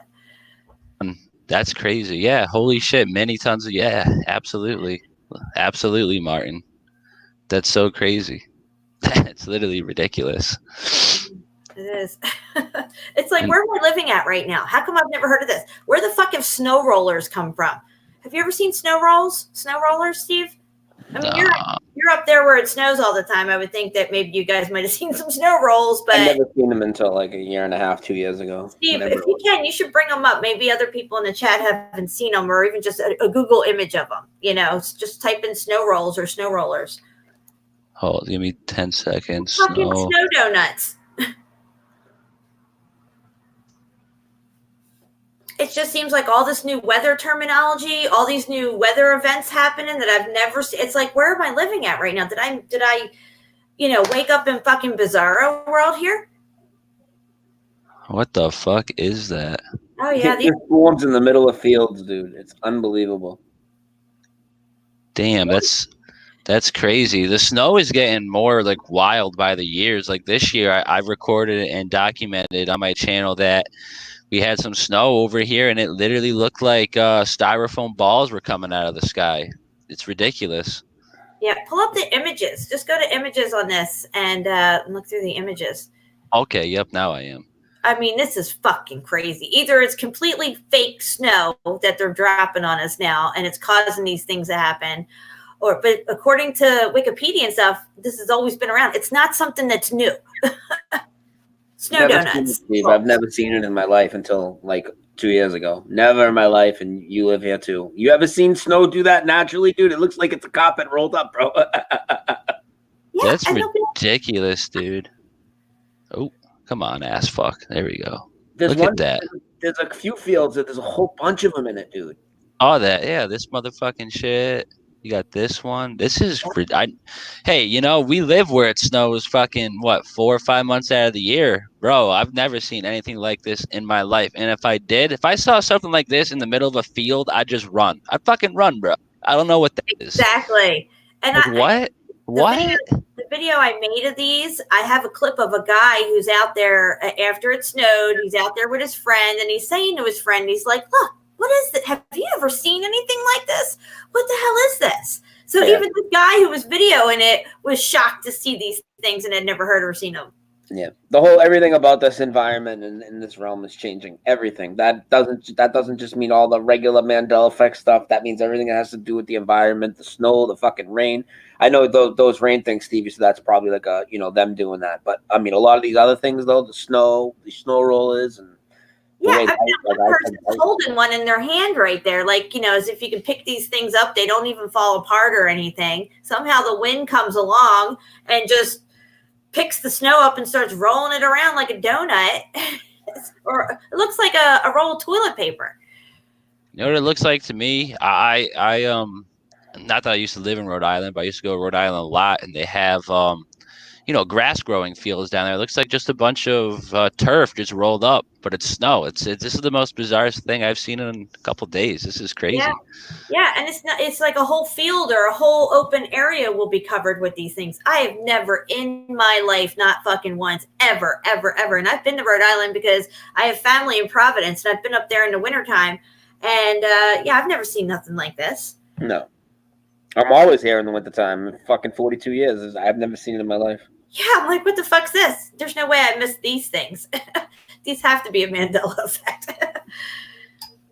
Who knows? I'm not even I don't know what this is, but like Brian just said, the man, we can call it whatever, but in this realm, in this reality right now, we have to pretty much unlearn everything we've already learned, because everything is going to be put on its ass upside down.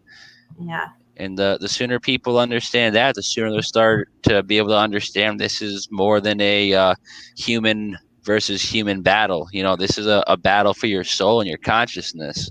Well, you remember And a few years back, like maybe like, I don't know, 7 years ago or something, everybody was talking about how you couldn't melt the snow. Like people were lighting the snow up with lighters and it wasn't doing anything but turning black. Yeah. I thought that was really weird. I tried it. I got the same results. yeah, it's bizarre, man. You know, like I said, the snow has just been ridiculous. And you know, let me see if I could find this video real quick. So give me a second. And Yeah, you I gotta guys, go get more coffee. I'm gonna mute. okay. Yeah, fuck How- you, Jen. Bitch. What was I gonna say, Brian? How much longer are you sticking around for? You say you can only do an hour or two, so I don't want to keep you here. I gotta go soon because I gotta do a few things, and I'm trying to do 2 videos today. I gotta get them both done. One's gonna be a live stream, but I got a short video I'm working on as well. So, All right, cool. What time you going live at? I don't know. I really don't know. I don't know. I mean, I was gonna go live at like 3 or 4, but that ain't happening now. Maybe like, I don't know. Maybe 7 or 8. Maybe Cool. not too late because I got to work tomorrow in the morning. So I'd rather do the show earlier rather than late.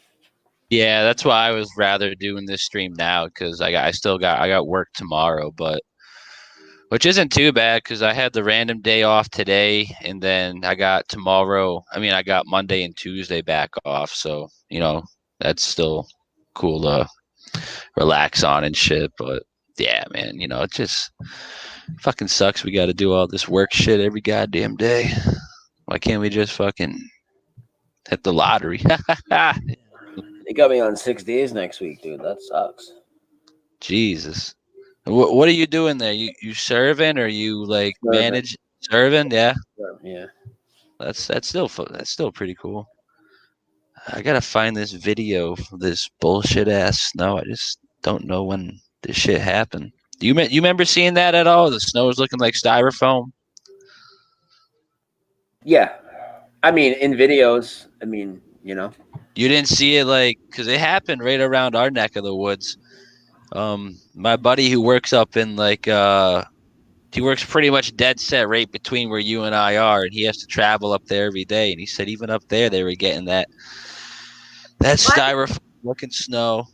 I remember when I was little being able to look at the snow and actually see the snowflakes. You know, Oh, not anymore. Yeah, you can't even see snowflakes anymore. Uh-huh. You have to go to Google Images to see a snowflake.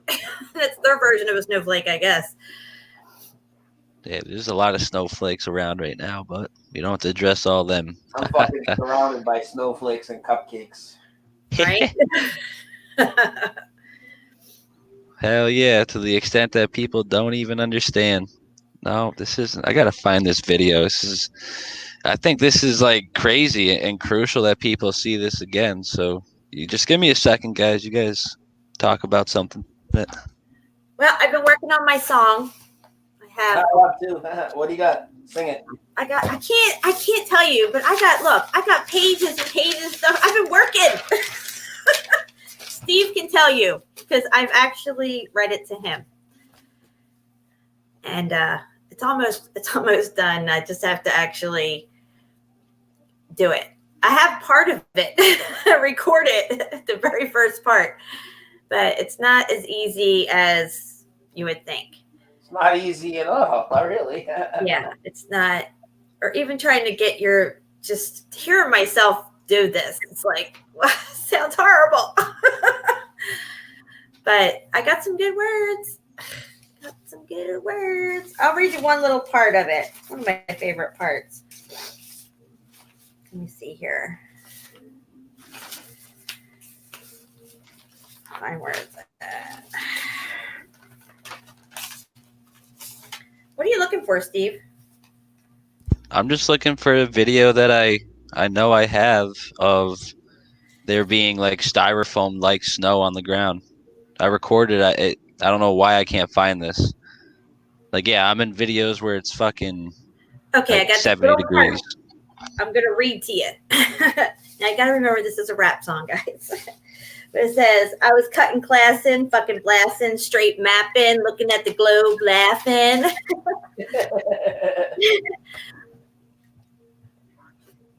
Mama raised a truth seeker. And then my main line here is, let me see here. Because I change up the chorus a tiny bit a couple of times, so it's not always exactly the same, that one middle sentence, but it's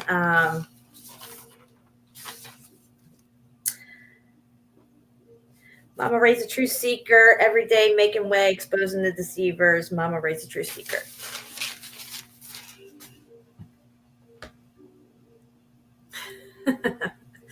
I should get somebody else to do the rap part of it. It probably sound a lot better, but I'm going to try. Callie is my inspiration. Callie, we did that freestyle rap the other night. Yeah. So I got the instrumentals already recorded for Hellraiser, because it's based off of Tupac's Hellraiser. And I already have the intro kind of done. I have to get the rest of it down. It's a little slow, but. All right, cool. No, yeah, I heard. Am I talking? Yeah, I'm good. I read the whole thing, Steve. Yeah, it was hot. It was hot, Brian. It wasn't bad at all. It was just to get a little beat behind that, and you'll be fine. Just it's the same goes for all these other rappers and whatnot. But you do an all right job. I'm gonna bounce out and just watch, okay? Because I gotta start getting ready. And I'm pretty tired. I might even take a nap, and then I gotta stop finishing working on my video. Okay. All right. Yeah. Cool. No problem. Thanks for coming, Brian. All right. Adios. Adios, amigo. Goodbye, my friend. Goodbye. Left his home after he left. I took my top off. He's gonna be pissed. But yeah, so this is what I was talking about, guys. Sorry, it took me like 2.5 hours to find this, but is this sharing? You can see this? Yeah. So this is a video from, let me just, I think I did a stream on the 17th of January. This happened on the 16th. And just check out, you let me know what you think you see here.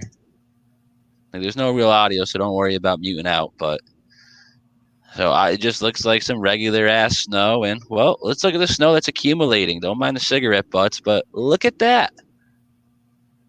Does that look... That looks interesting. It looks like salt is being dispersed from the cars or the trucks or something, but there was no salt out. They weren't out here in my parking lot up to, the brim salting. This is falling from the sky and accumulating. Right, yeah. How the styrofoamy, that looks like something you get a package in or something. How ridiculous is that? And I'm going to go over in my car and show you how that's what it is. Look at that. There's like actual like balls, dude. Like, it's I should have picked it up and tried to form it or something, but I didn't even think of that. I just wanted to document it. It was so crazy. Crazy. It's kind of like a sleet. Yeah, and look how low these clouds are. Like, it doesn't really do you justice, but look how low they are. You see that over here? See how low these clouds? And you got the blue right in between, And what's crazy too is when they get this type of weather, what you're showing right there with this little styrofoam looking snow, and they get it out in like the deserts and shit, like out in Saudi Arabia or something. Right. It's like this is not normal, guys. Yeah, it's nothing even close to normal.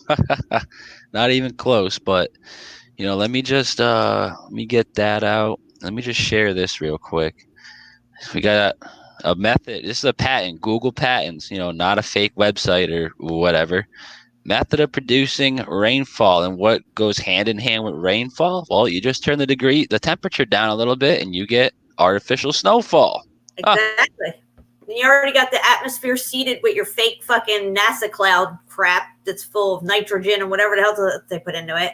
We got to find that thing about JFK talking about weather control. Got that in your messages you sent me the other day. I got it right here, actually. Give me like 2 seconds, and then we'll link that, and then we'll talk more about I got a good solar simulator video up here or a picture, and I got another video from today I took of chemtrails, and it was so fucked up. The second I get done recording, I start driving down the street. Then they really start blowing them out. I'm like, bro, like I'm not turning around to go record you, but fuck you. Okay, so that video that I sent you, which is called "Weaponized Hurricanes and Weather Warfare," I put a lot of images in that and put some music behind it. And some of those images I want to stop on and talk about because these are like old images that would go along with like these old patents and stuff. Absolutely. Let me just get this queued. This is the one, correct? Weaponized hurricane. Cool. All right. I think I got audio sharing. Let me just double check. Yeah, we're good. So all right. Play it. You good? Yeah, you're good.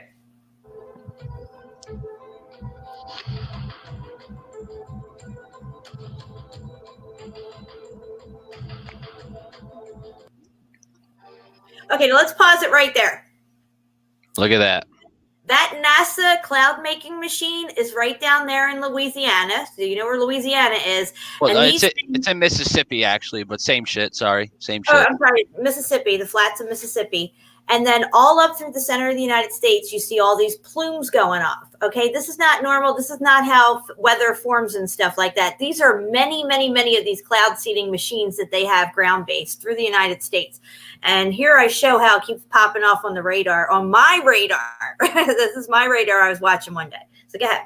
Well, first of all, look at it right here. This is definitely the epicenter. This is maybe the control of the weather manipulation center of the United States, because you have the same exact thing being blasted off in two different directions. You see that? It's rather odd. And then it kind of goes all the way up, because this one is that one is this one, that one is that one. It's the same exact thing all the way up. I think it's a simulation of the jet stream they're trying to pull off here. And this is what they call an atmospheric river. And then we had hurricanes that were now forming over land. Yes, exactly. Well, this is exactly why they have to have the base over here, I think. The more I'm thinking about it right now is because, first of all, a lot of hurricane action over here, so they could easily get away with simulated weather because people are going to think it's hurricane action. Yeah, but they form over water. They gain their steam, and then on the jet stream, they come up through the Gulf and push up through and stuff.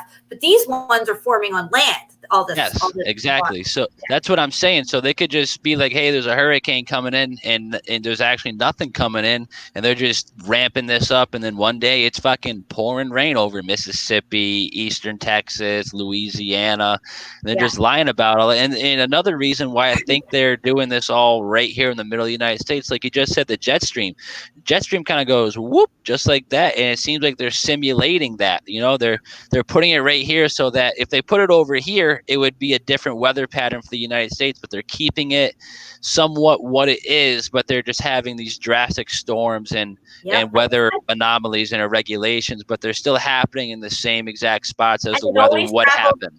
It always travels right across and right up the East Coast. Everything that I get here in Alabama, 2 days later, my mom's getting in Philly. Oh my God, dude, the other day it was windy. And because we were live, you were like, oh, the wind's unbearable. The wind up here was unbearable. And there's people I follow on Facebook and groups are saying the wind was crazy over here in like the Four Corners region, Idaho, all this stuff, Nevada. It's crazy. It's absolutely crazy. And another thing is here, notice how Tornado Alley kind of goes in all of here, you know? Yep. In all of these little microburst storms, they're forming, and then the atmosphere just takes it, you know? Yep. And forms a super duper cell pretty much out of it.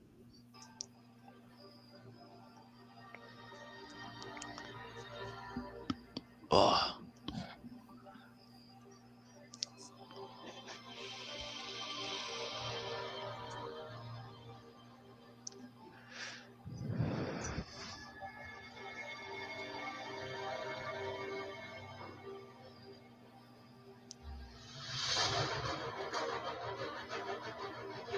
That says these are precipitation factories. There's many of those. Patent for it. I used to work at one of them, I believe. I worked at this saw making factory in East Long Meadow, and ironically, every time there was a snowstorm or it got irregularly cloudy, they're pumping this shit out, pumping steam out like I never seen before. It's ridiculous. Exactly.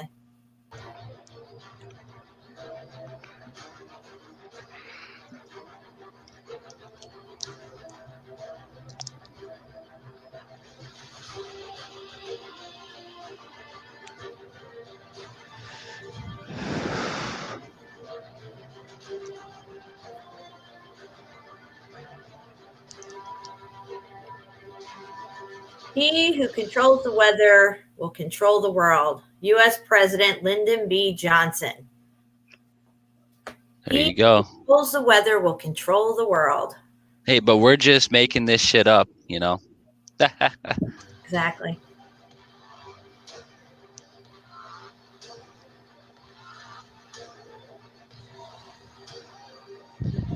Absolutely. Silent weapons are not perceived as an attack by the average person. And that's exactly right. And this is what it is, a silent weapon for a silent war. Just like the 5G system. It's all going to be intertwined with each other, ladies and gentlemen. This is just one other piece of the puzzle to keep us where we are today. Exactly. I love these. I just want to pause this. I don't love them, but obviously, like when they put these out, Yeah. I look at the person next to me. I'm like, how in the fuck, like capital Fuck, do you not see this shit? How is this reality? How does this not look like anything abnormal? When you get a little halo around the sun that's white and probably looks like a hexagon, but it is what it is. It's ridiculous. There's patents for this shit, people that go back to 1811 that they took off of YouTube that I prove all the time that are fucking existent, but people still doubt it. People still doubt it. I don't get it. I really don't get it at this point. Like how much more do these people have to put out in the mainstream? Not just hidden in websites and videos that you have to search for, but in the mainstream to putting this shit out. People are accepting it. And just eating it up. They put in 9 new types of clouds. When I went to school, there was 3. Now there's Rombo Cumulus, there's Rombo Bumbus, there's this, that, and the motherfucking other thing that I've never heard of. Now there's ridiculous. Genesis. Hey, yo, that shit. Where did they get these? What the hell? It's so crazy. So crazy. They're just making shit up. And the Bomba Genesis, you know, you got Genesis right in there, and you got the clear word bomb. So I don't know what the correlation is there. You put 2 and 2 together yourself, people. I don't know.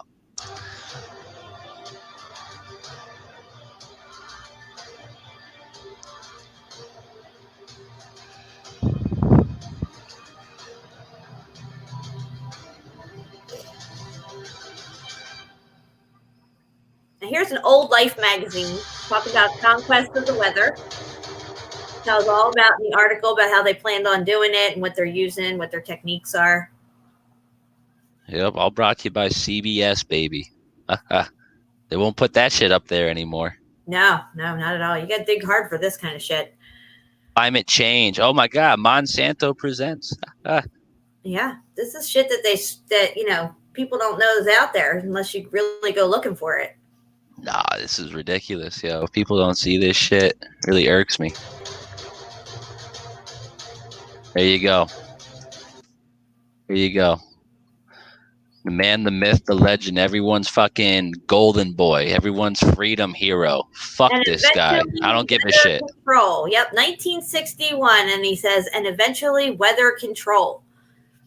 But people see that part in his speech, you know, and it's like he's right there.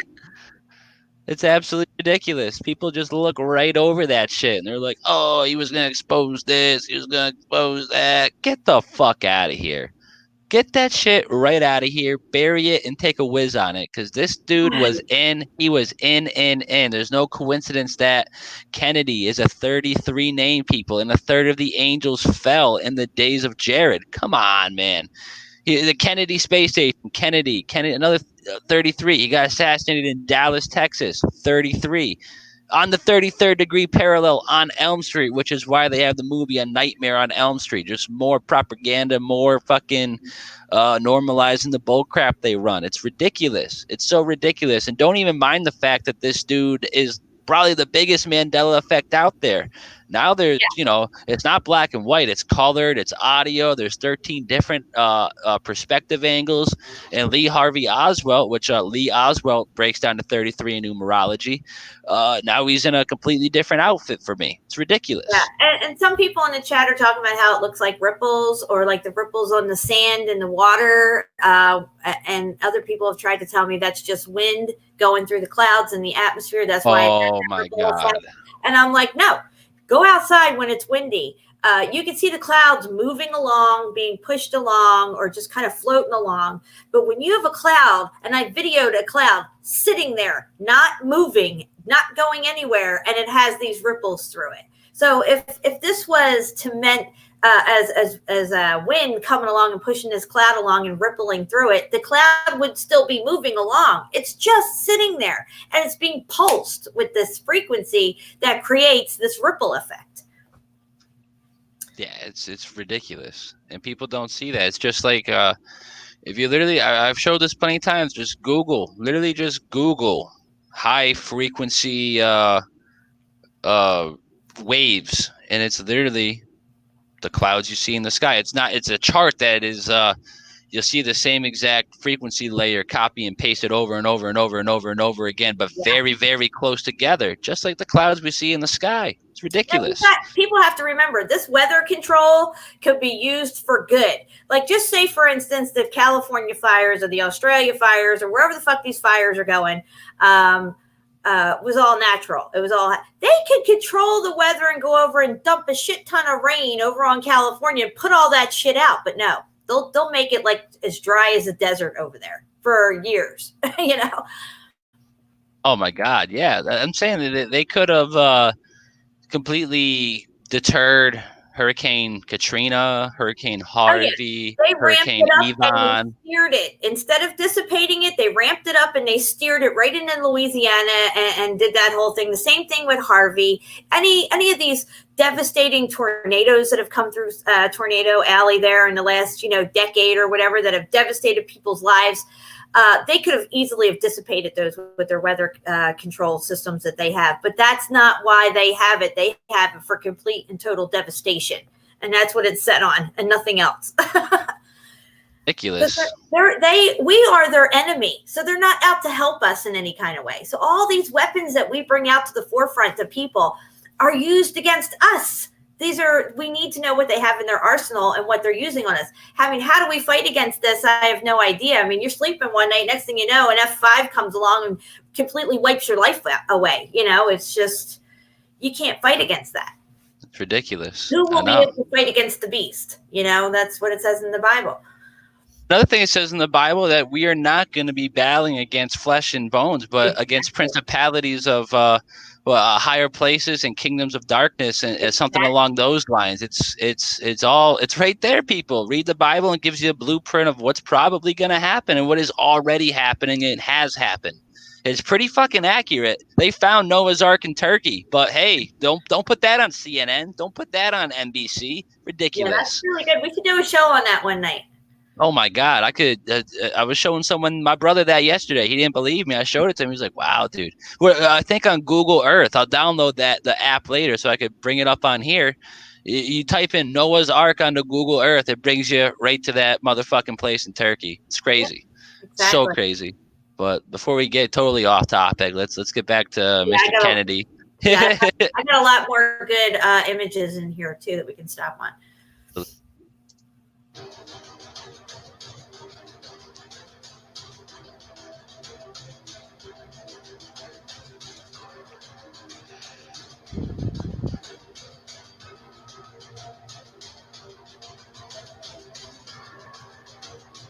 Goodbye, blue sky.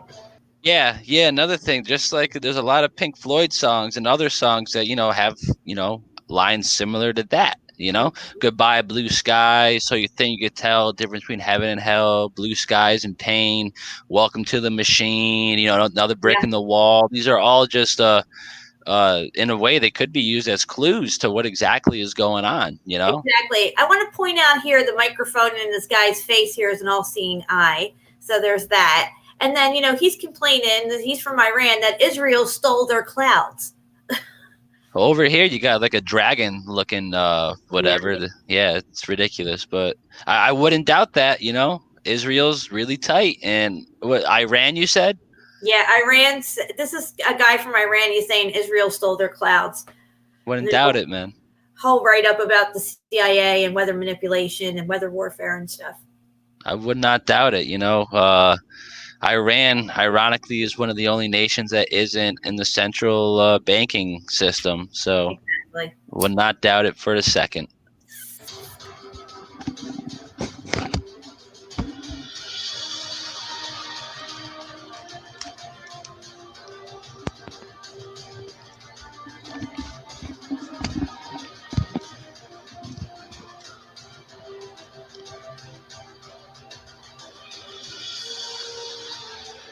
How's that?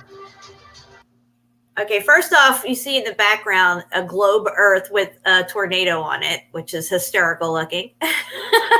And then in the center, it says 2008 controlled chaos. And you can see here, these are clearly tornadoes. And back in 2008, moving in through maybe up until 2011 and all, there were some crazy, wicked tornadoes going through Tornado Alley that were literally just wiping out whole towns and stuff. It was insane. 2 mile wide base storm. That was ridiculous. Yes. Like before I was even doing the conspiracy research and weather manipulation research, like I said, I've always had an eye for the weather.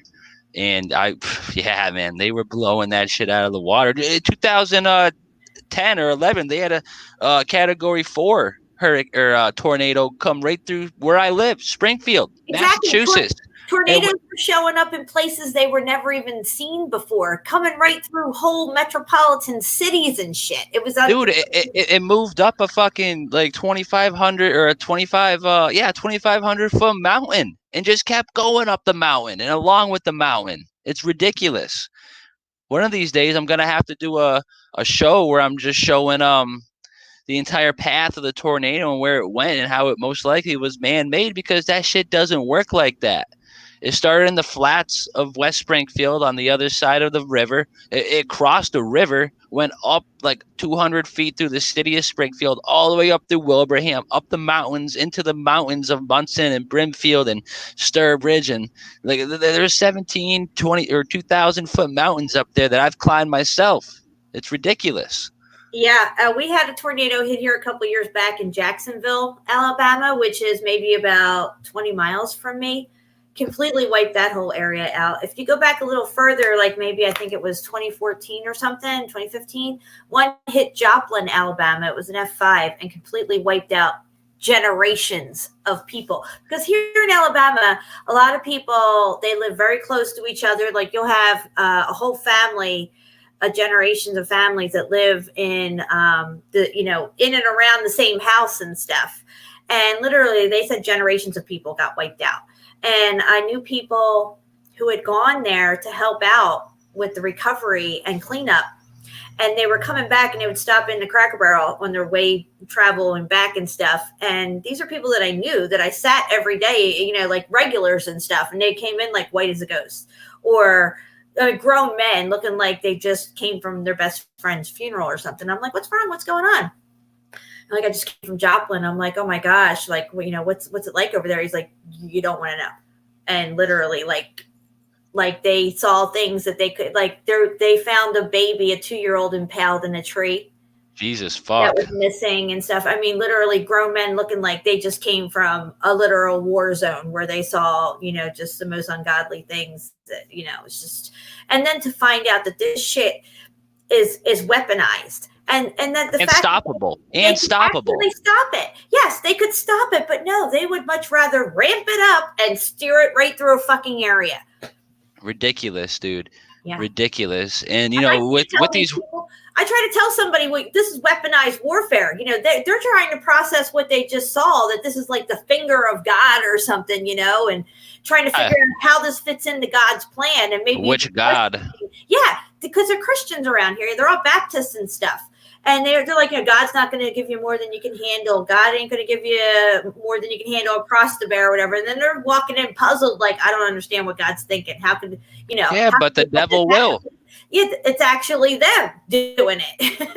It's ridiculous, man. It's so effed up. And like, what I was gonna say, when they have these weather events and hurricanes, tornado, whatever it could be, it gives them an excuse to lock down places, put them in military control and whatnot, or the police state control. Because when this tornado happened in my neck of the woods, well, when the original tornado went through, it literally happened 6 streets down from my house. I was taking a nap. My mom comes home frantic, shaking me, waking me up.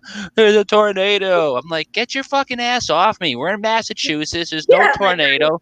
I turned the news on, F4 going through downtown. I'm like, oh, shit. I was like, what the hell? And then she's just like, it's your brother's birthday tomorrow. We got to go to the store and get this and that. So we end up going to Walmart. And then while we're in Walmart, a second tornado touches down and they locked the entire store down. They made everyone stand in the center of the store on their knees with our hands over our head, and people are trying to get out, and out of nowhere there was like these Walmart police, I guess you could call them. They had backpacks on. They were all like this tall, that wide, guarding all the doors, making sure we were all in the center. And if you do any research, that's not where you want to be when a storm hits. You don't want to be in the center of a building. That never mind a Walmart. That's going to fall. What they're trying to do? They were trying to lock people in and put them in the center, tell them what to do, because people obey the authority and they have guns and backpacks and they must be the authority, right? And they're all guarding the doors. To me, it sounds like a ritual, a sacrifice. Because when these weather events happen, these manufactured weather events where they know they're going to cause death and destruction, it is a sacrifice to their god. So there's a reason why they're doing it. It's probably a ritual date that it's even to trap us. Yeah. If the storm hit, we all would have died. Yes, Satan, Lucifer, he requires sacrifice daily. It's not like, okay, I'm going to sacrifice a few hundred people to Lucifer, and then everything's going to be good. No, you got to keep sacrificing. And I think that's why they have us warring with each other. That's why they have all these, events that take place that wipe out complete towns and all this stuff that, it's not something they have to fake because it's the weather, and nobody's going to really sit down and try to figure that one out. It's just a natural event that happened, and all these poor people died, Yeah, absolutely. And I just saw someone comment this right here. Walmarts are actually FEMA camps in disguise, and they just look at the name. Walmart, put that in reverse. Martial law, or maritime law, whatever you want to look at it as. That's exactly how it is. And there's no coincidence that, the Walmart stock hasn't dropped in I don't even know how many years, but at the same time, how many Walmarts, I think it was like 20 or 30 Walmarts in the Midwest, in the mountain ranges and whatnot, got shut down, and now they have massive fences up around them all. Their military bases, FEMA came in. They're not getting shut down and tore down and replaced. Oh, no, they're being updated. Yeah. Purpose. They got barbed wire that's facing inward. They have one person got a video of inside the place, how it's all cleared out, and they got cages in there and stuff. What are they doing? Who are they going to put in these things? And they're still there. They're waiting. Everything is set and ready to go for whenever the next scene comes up on the stage, And even if they've been sitting there for 10 years, don't get it twisted that like, oh, yeah, that's something I heard 10 years ago. Nothing ever happened. It's going to happen. These people are methodical, and they're very patient, and they have generations to do this in, you know what I mean? And they have the means to prepare. Like 5G, we think it's all going up now. I think it's been up. When I saw all these extremely low frequency towers going up all over Florida back in 2007, I was like, what are all these things? And this is back when calls were still dropping and everything else, but these things were up, and they would go up overnight.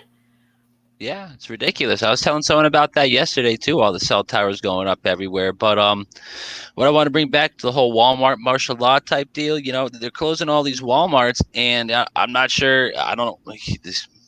I've heard stories, I've done research, and I've found evidence that the United States military, I think in 2011 or 2013, I can't remember, ordered 30,000 guillotines. Yeah. Now, what the fuck are they going to use guillotines for? Why would they? And the thing is, they shut down these Walmarts, and yet the Walmart stock doesn't drop. So that tells me that they're beyond in. Of course they are. Their logo is the fucking 6-pointed sun. Yeah, and why guillotines? They could kill somebody in so many other ways. Why would they use guillotines? Is it to save bullets? Well, I don't know. I just know that all these government agencies, including the post office and stuff, have bought a shit ton of hollow point bullets. So they got all the bullets, they got all this other crazy stuff, and now they have guillotines too. For what reason? What purpose does that serve? Well, when you cut off a person's head, it has something to do with their spirit. Oh, the spirit isn't at rest. It doesn't know it's dead. It's instant chop off, and the spirit's still alive, but the body is dead, and they want to trap you here forever, and that's how they do it. Your spirit can't get out. Your spirit can't get out. They need us here, and they need us here to keep reincarnating. So see, we're watching this battle take place on the physical, but we also have to understand that it's on the physical and the ethereal, where our souls are and stuff. So it's a battle for our souls. Everything that's going on, as above, so below, all that stuff, it's all happening right right now. So once we get to a certain point on the physical and think we got the answers, we need to hop over to the ethereal and see where it leads us, because they don't want us getting out. They've even blocked the sun so we don't get out. Yeah, no shit. No shit. It's ridiculous.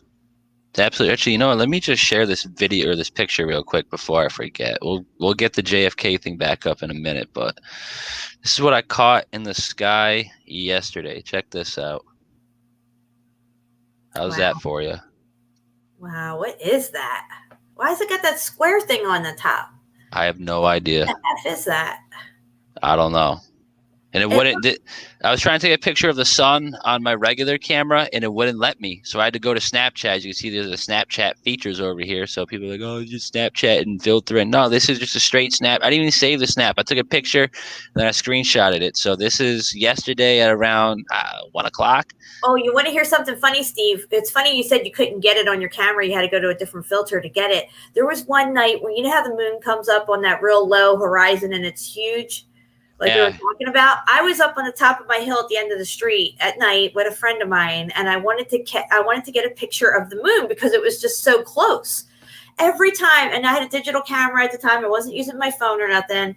It was a Nikon, whatever. Every time I put my camera up, I could not find the moon on my screen. And it was low in the sky and it was huge. And I'm like, why am I not seeing the moon?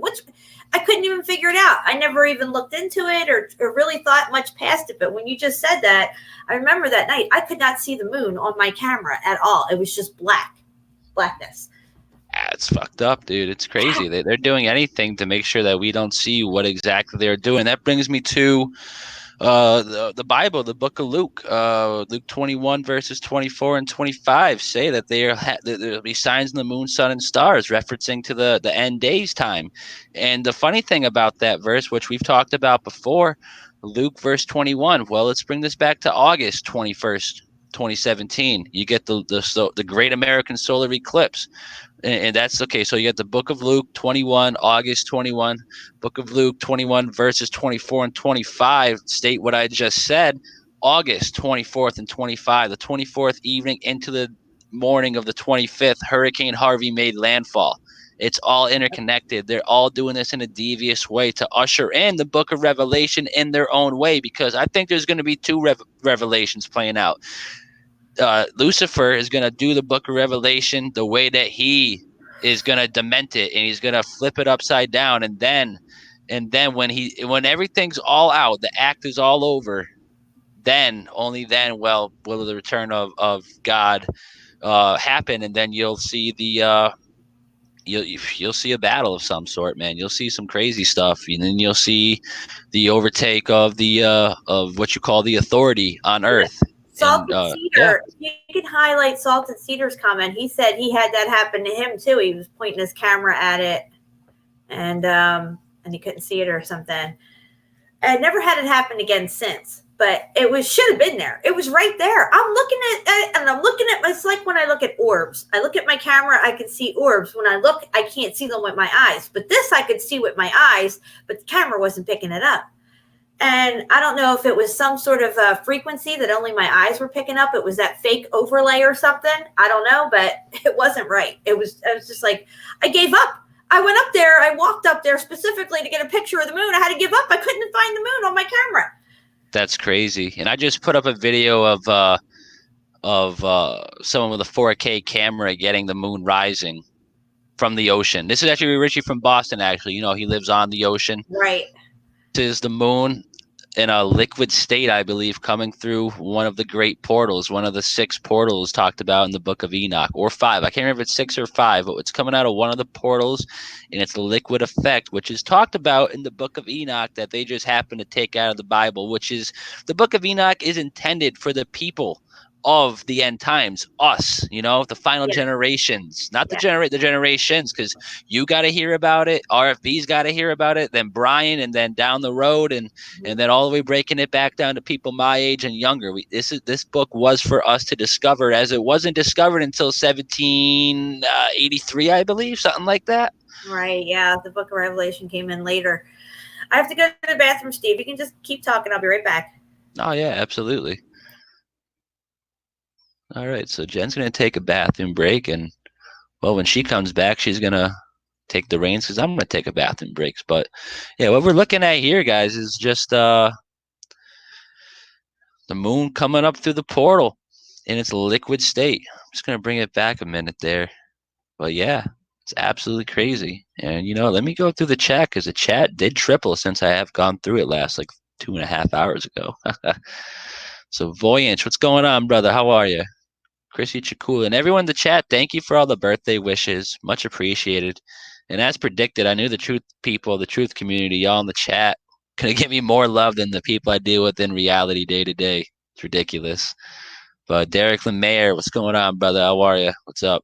Simon Foster, D Check, what's up? What's going on, guys? Pamela Thrasher, Perceptions of Reality. Tommy, Tell the Truth. What's up, brother? I don't know how to say that, but what is going on? How are you? Jennifer M, what's up? How are you? Thanks for coming. The Mod, we'll just call you that. The Mod, what's up? I think you got a wrench now, so that's cool. That's cool. Who else here in the chat? I said Martin Allen, what's up? What's going on, brother? Suzanne Checky, I don't know how to say that. I'm sorry. Annie D, what's up? Wes, please. What's up? What's going on? Thanks for coming, guys. Good to see y'all here. Dreams in Digital. What is up? What is going on? Salted Cedar. What's going on, brother? How are you? Who else we got? Ceiling Fan Man. This guy. What's going on? Queen of Swords. What's going on? What's going on, guys? Good to see you here. Zalmoxis. What's up, brother? What's up? Yeah. Thanks for all the birthday wishes, guys. Yep. Operation Popeye, thank you so much. Still don't know how to say your name, brother. But much love from El Paso, Texas, baby. What's going on? Steve Marzelli, what's going on, brother? What's up? Good to see you guys here in the chat.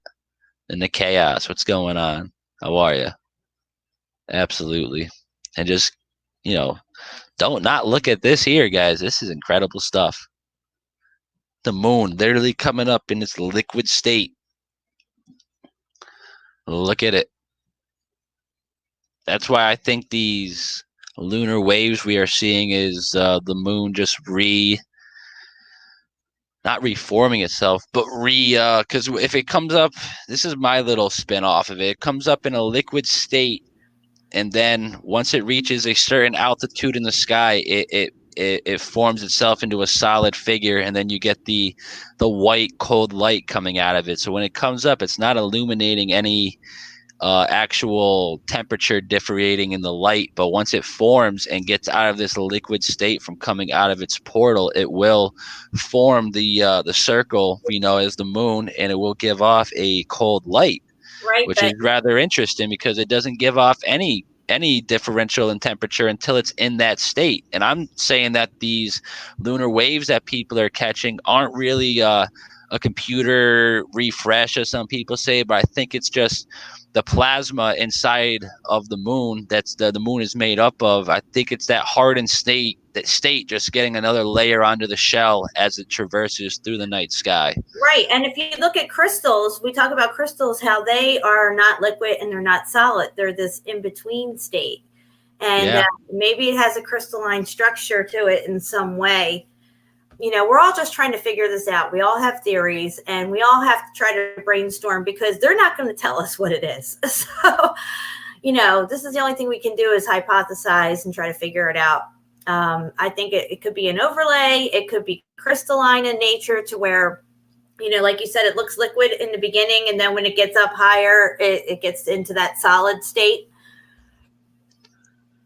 Absolutely. That is just so deformed looking. It's just bizarre. Let's do a 4K camera so people can't be like, oh, it's just some whatever. Nah, RFB went out there with his P1000. And that's what he caught during that harvest moon 2 or 3, 4 weeks ago, coming right out of the ocean. Yeah, that's crazy. It's bizarre, right? It's absolutely bizarre. Look at that thing rippling through the fucking sky. People are just driving with their heads down, listening to Snapchat and all that shit. It's ridiculous. And when you look at some crystals, they have imperfections inside them. They have things that look like they could be bubbles of some sort and all this stuff. that could be what these craters, or what we say craters are on the moon, could actually be these imperfections in the crystalline structure of it. Yeah, I could see something like that.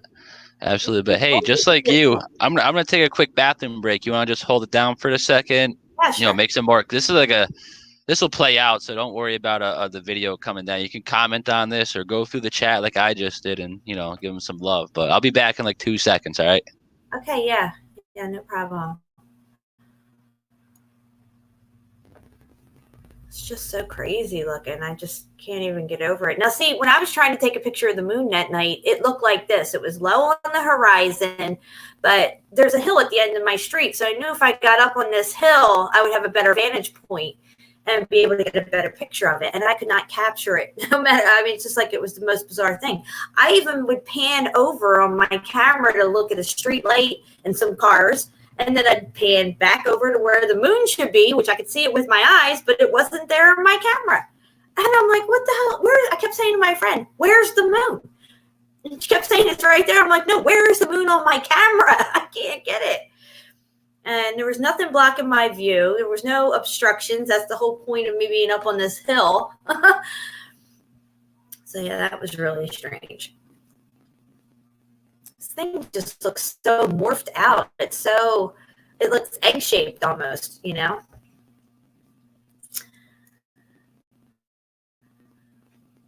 So he said hi to some people already. I'll say hi to some people too. Scroll up a little. Christy, how you doing? Ceiling fan man, what's up? Friendala's are flat. What's going on? Jennifer M. Zal. Moxis, what's going on? Suzanne, the moderator, what's going on? Perception of reality, what's up, Nene? Salted Cedar, what's going on? Jennifer M. D-Check, J Street. I had a J Street in my old neighborhood where I lived in Philly. My aunt actually lived on J Street. Dreams and Digital, Tommy Tell the Truth, Chris Cool. Christy Cool. I think I'm saying that right. Pamela Thrasher. Oh, I always struggle with that. I don't know people. I just click on their name and throw them up on the stream. Yeah, I'm just like, I have no idea how to say it. I wish you could. I know you're I'm like, oh, I can't do that. I know you're in no man's land over here. Hell yeah, but I'm noticing a lot more names that I'm not familiar with, which is awesome. Not saying I don't love the regulars, but I do like it when I see a lot of new names and stuff. And good names in here that appreciate all the new people joining us. Absolutely, we can't do it without the chat. There's no Steve JMO. There's no TruthSeeker69 YouTube channels without the subscribers and the chat and all that positive feedback and energy, and the thumbs up are unreal. I don't know about your ratios, Leah, but my thumb up ratio, I think on YouTube last month it was at 92%. So appreciate all that, guys, in the chat, because there's like 1 or 2 thumbs down, but then we'll have like 96 thumbs up. And I'm like, fuck y'all. Yeah, exactly. Or I like it when I'll have like 89 thumbs up and I'll have 1 thumbs down. I always have at least 1 thumbs down because I have somebody who, or it's a bot. I don't know what it is. Oh, who it is. When I upload this video, the second it goes up, I'll have 1 thumbs down. And it could be like a 2-hour fucking video. I'm like, there's no way this person watched this video in 2 hours. I just put it the fuck up and it's got a thumbs down. Right? That's like my most popular video on my page. It's what are the 15 proofs the earth is flat and motionless. Fucking it has like almost 70,000 views, and it's got like 400 thumbs down, but like 200 thumbs up, and all the comments are like, it's good retarded. I'm like, come on. Like, what's wrong with all you people? I'm like, that's how triggering this flat earth thing is for like normies. Well, that was in 2015 or 16 when I dropped that video, but nowadays I feel like it's not as damned of a subject, the flat earth thing. Have you noticed that at all? Oh yeah, definitely. It's a lot easier. More, it's even to talk to people on the regular about it. When I try to approach people, it's not so like you're so crazy. It's like now they're starting to consider it more. But I always run into the people that have no clue about anything. You know, it's not even like they've ever even heard about or flat earth or heard about Mandela Effect. They're just literally so mainstream that they've never heard about anything. And I asked someone the other day, I was like, do you have any idea what CERN is? They're like, CERN?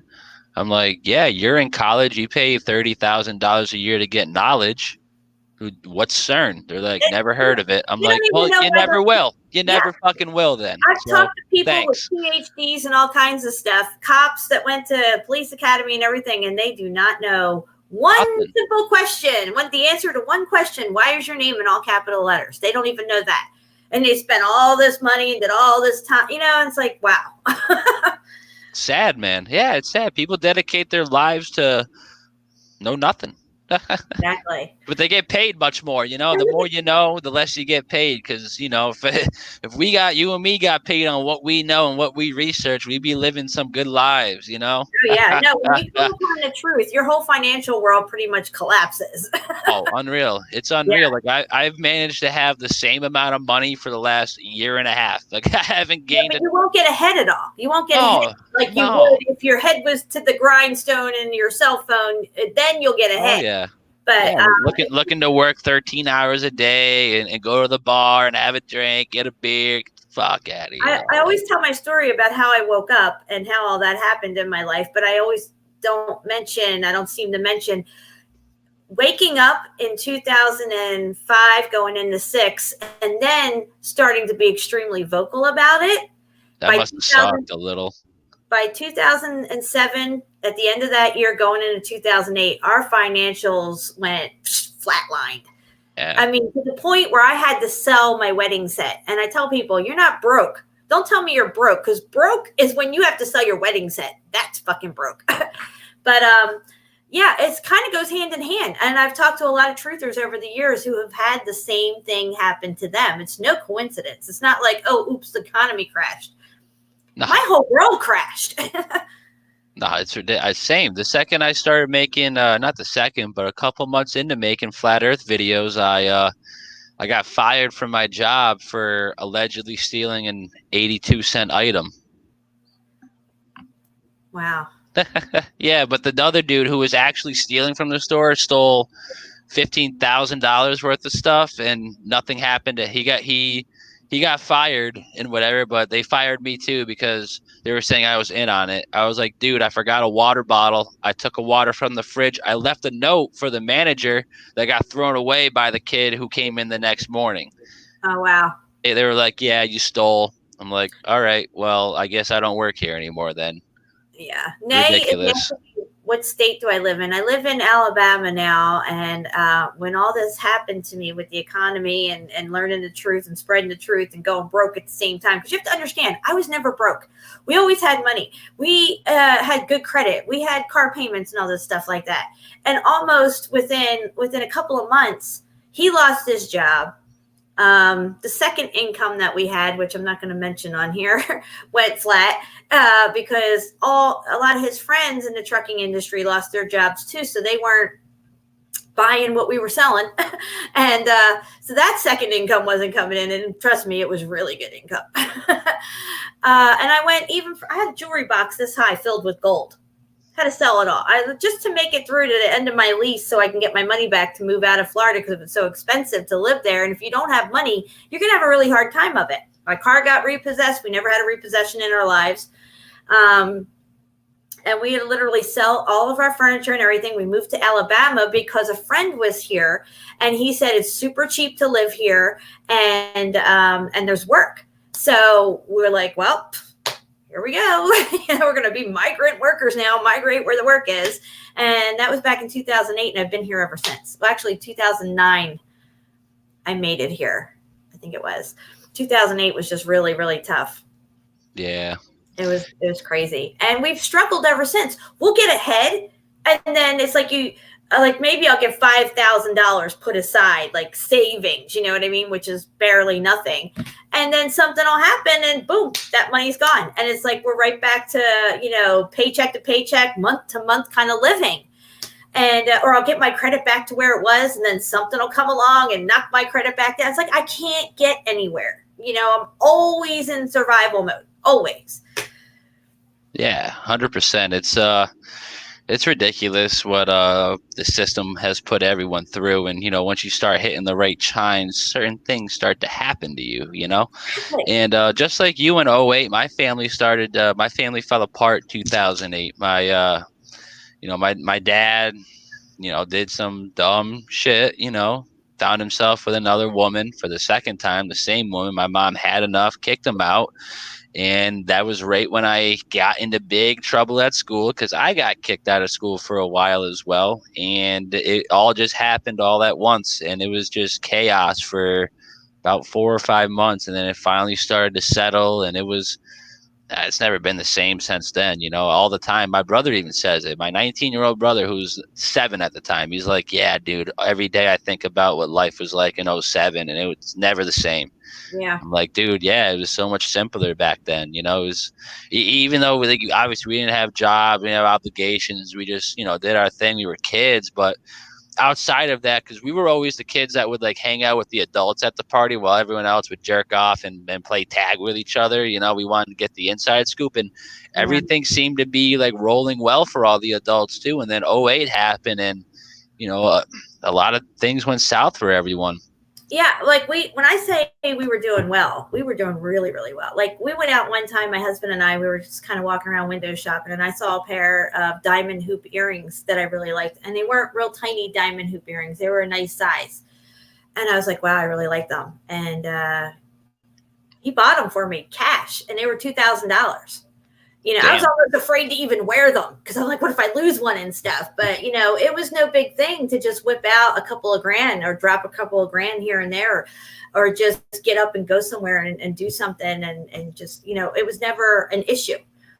Before '08 and '07, we used to travel. We went to Disneyland 2 times, or whatever one's in Florida. Land, World, Ville, I don't give a fuck. Whatever Disney's in Florida, we went there. We went to Maryland a couple times. We drove to Maryland once, actually. That was pretty fun. That was the getawayest vacation ever, but it was mad fun. Sometimes. Oh my God. We stayed at this hotel that was it was a hotel. When we got there, we found out it was a hotel / truck stop / food stop / home for battered women and children of the area / 2 other things. There was a crime scene, and there was a crazy international soccer game going on in the town on that day that we came in. So there's like British people fighting with Italian people at the same hole. It was ridiculous. I was like, yo, we about to get shot out here. Wow. But I have to say, in the middle of all this going on in our lives, even when we moved here to Alabama, it was a struggle for a little while before we got on our feet. But we always seemed to have exactly what we needed. It's the wants and the desires that actually fell away from us. Because I look at it as a positive thing. Because first I was like, why is this happening to us? Everybody else is doing fine. How is this happening to us? And you go from having it really good and not stressing about nothing to now you're like homeless and you don't know where you're going to live, and you're moving to a new state and you just sold all your shit. And you got your 2 dogs and a cat in the back of some rented minivan and stuff. Oh, yeah. And then, but then even on the toughest times, it was like we always still had just what we needed, even if it was $20 to get us through the week. 2 people going to work, and you had to measure out your gas, because back then gas was almost $4 a gallon. Oh, and you could just go from work to home to Walmart and then back. There's no extra traveling going on because you only got fucking $20 to get you to the end of the week. Right. And the thing about all those times is, for me at least, I hate to interrupt, but it just makes you like appreciate everything you had back then, and how you should appreciate everything you have right now, because it could be gone just like that, just like everything was in '08. So, and I was just a kid back then, and kids are very they're they're ignorant to that. They what's that? They take everything for granted, because they don't know better. But now looking back at it now, it's like, wow, we really did have it, as kids and whatnot. Are reliant on credit now. I lived for a good 5 years straight with no credit whatsoever. I just, whatever we had coming in was what was going out, and we lived accordingly. There wasn't like, let's whip a credit card out and go get some stuff at the store because we're out of this, that, and the other thing. No, we'd either be counting pennies or, we just would have to wait until, but we always had what we needed though, which was I couldn't ever explain that, because we should have been so, you know, stretched and everything, but somehow God always made sure that we had what we needed. And even my husband would say to me, Yeah. don't worry about it. It'll all work out. Just don't worry about it. And I would be in the bedroom crying like, oh my God, we just moved here. How the hell are we going to pay rent? You know, like where are we going to get the gas to, you know, get us through the rest of the week? And I'd be like just laying there feeding all my energy into the negativity of it. And here he is, cool as a cucumber in the other room. And sure enough, it all worked the fuck out. So I gave up on that. I'm not going to subject myself to that anymore. I'm just going to be like, you know what? It is what it is. It's going to work out. Somehow it'll work out. I don't know. I used to be the kind of person, well, I need to know how it's going to work out. Tell me how it's going to work out. Where is this money coming from? But sometimes you just have to let it go and give it to God, and, you know, it'll flow to you. Yeah, absolutely. I got a friend who's pretty much like that. She's always struggling, and it's always like money thing. And, you know, I'm always telling her, you know, just how about you just, you know, sit back for a minute, not worry about where it's going to come from, and just, you know, just it'll be fine. Let it happen. You'll get it over time, because it's not just a female thing. It's a human thing to try to force these things and try to get the outcome before you're even halfway done with the equation. You know, Yeah. they need to see the end result, but in God's path and in the way that he brings everything out, he knows that you intuitionally know what the end result's going to be, but he ain't going to let you see it. He's not going to let you even taste it for a second. He wants you to go through everything, experience these motions we go through in life to get to this final conclusion. And once we go through all these experiences and we're still reassured with the fact that, you know, Jesus is the Son and the Savior of the world, and, you know, that we pray to God, the one God, the Almighty God of the Bible, the God of creation, if that's still your foundations at the end of your journey, your cycle, you're through all the motions, and then he'll let you see what you've been missing this whole time. But if you deviate from that and you don't look back, it could be a worse type of scenario. But, you know, I'm not like a fear monger. I'm not telling people like, you know, I sort of am telling people, if, you know, you just gotta, you know, just grab a little faith, say some prayers, and ask for signs, and he'll give them to you. But if you're just gonna live in the dark and ignorant of all that, and ignorant to the idea, not even the fact, but the idea that there's a spiritual realm in your room right now as we speak, there could be something right here, and I don't even know it because I'm not able to see it, for I'm a human being, not an extra luminary terrestrial being, as these beings that witness creation are, that could be here with us right now. And for someone to even dismiss that before even like rationally thinking about that, I think that is silence is consent. And that's going to ultimately be a question that I'm not going to ask you. I'm done asking people that. I think something higher up that put us here for a reason is going to say, why'd you never listen to X, Y, and Z about this? Because, you know, that was what I've been trying to show you this whole time. And you're just over here, Snapchat, Facebook, what are you doing tonight? All this other stuff. It's ridiculous. So another example of, you know, things that would just come to us. Like, so once we got free of the monetary system, as far as being in it and in it to win it and all this stuff, because the monetary system is linked to Lucifer. That's where it all comes from.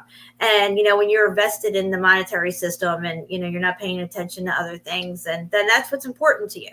But, so when we moved here, like I said, our car had gotten repossessed. We had to rent a minivan. We only had enough money to rent it locally. They didn't know we were taking it out of the state. We drove it all the way up here to Alabama. And then we unloaded it because I found us a place to live last minute, like the last phone call. And I was already in tears crying because I had no money for a background check. I didn't have time for credit checks and all that crap like that. And I couldn't pay for one. I had a certain amount of money to work with to get us into something. And I had no clue where the something was. But the last phone call, this guy said, meet me tomorrow, blah, blah, blah. I have something. And you could just give me the $800. Here's the keys. And I got to get out of here. I got to go. And we got into a place. We unloaded the minivan, but the minivan had to be back at the rental agency like within 2 days. Now, granted, I'm in Alabama. I am 12 hours away from this rental place where this thing has to be back in 2 days. And I've never lived in Alabama. I don't fucking know anybody here except for this one person. That's my husband's friend. So he had to literally turn around the next day and drive that fucking minivan back to Florida and drop it off And then he had no way to get back to Alabama, and I'm here in Alabama by myself. I don't even know anybody, and I don't have a car. So, Scary shit. so once he finally did get back, because he had to wait for a friend who was coming up this way, and it took literally a whole month for him to come back. It was crazy. And we had about $300 because one of these checks came in the mail that I think Bush was sending out at the time, where it was some tax rebate thing that he set out. And we managed to get a $300 rebate at that time, but it went to my old address in Florida, right? Where I don't live anymore. But I had one of my neighbors looking out for it, and she got it. And I was like, oh my God, we have $300. This is awesome. So we had $300 and we needed a car. So I'm like, okay, great. Where the fuck are we going to find a car for $300? But this is all I have. Don't you know, my husband's friend up here, his mom calls us and says that her friend has a car that he's selling for $300. You love how that happens. And I'm like, great, let's go look at it. This thing had not been started in like 10 years. Tires were dry rotted, all kinds of stuff, but it ran. And he got it moving, and he filled the tires up, but it needed new tires and all that. And that's all I had. I mean, at one point, even when I was driving it, the windshield wipers just stopped. And I'm in the middle of a rainstorm. But, you know, it got us through until we had enough money to buy our next car. Now, you got to remember, I'm coming off of driving brand new cars. You know, we got our 2005 Nissan Frontier when we got married. Within 2 years, 2 to 3 years, that was repossessed from us. And we've always had brand new cars. So I'm going from brand new cars to $300 car now. Hey. And then my next step up was an $1,800 car, which was a Ford Focus, or no, Ford Taurus. Okay. Like a, I don't know, like a 92 Ford Taurus or something. And then what would happen is these cars would need work down the line that we didn't have money for. It's like, oh, you need all ball joints and all this other crap like that. And it's like, great, I might as well just get another used car because I don't have the money to sink into this thing or whatever. So we went through a whole schmeal of used cars until we finally had our credit built back up again, to where we could go to trade in our used car for a brand new car. And that's when in 2016, I got my Ford Focus that I'm driving now, the red car you see me in all the time. Yeah. And then my husband had gotten a Cadillac. He had a Cadillac CTS. And, you know, we seem to be doing pretty good. You know, things were muttering along. And then it seems like right when I got on the flat earth, things started going sideways again for us. He wrecked his Cadillac. He lost his job. He made like $1,500 a week. It suddenly to nothing. And I make like half that. So when you got rent and bills and car payments and insurance and all that, we started getting credit cards again and all this stuff. So you have a lot of things that, you know, it's like, uh-oh, how am I going to pay? So my credit got whacked back down again. We were down to one car. There was a period of time where he had to switch jobs and took a pay cut because he got let go from his other job for no reason whatsoever. It was all just because one person would not sign off on him. And the job that he does, he doesn't even need a CDL to do this job. So nobody could even understand, even his own bosses couldn't understand why this one person wasn't signing off on him. Like literally there was no reason for it, but the guy just wouldn't sign off on him.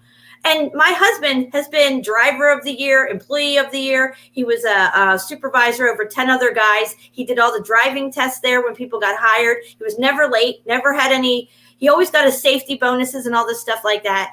And all of a sudden they're going to let him go? You know what I mean? It's like never late, never missed a day, nothing. So it's like, crazy. What is happening to us? Oh, boom. I'm exposing flat earth. Well, Lucifer can't have that. We need to get this girl off track. That's what What's real funny. And what I'm just thinking too, because my car, the fuel pump randomly just blew out one day. And that was right in the midst of me doing shows with Flat Earth and talking to Mark Sargent and almost coming on Glow Busters. And then out of nowhere, my car shits the bed.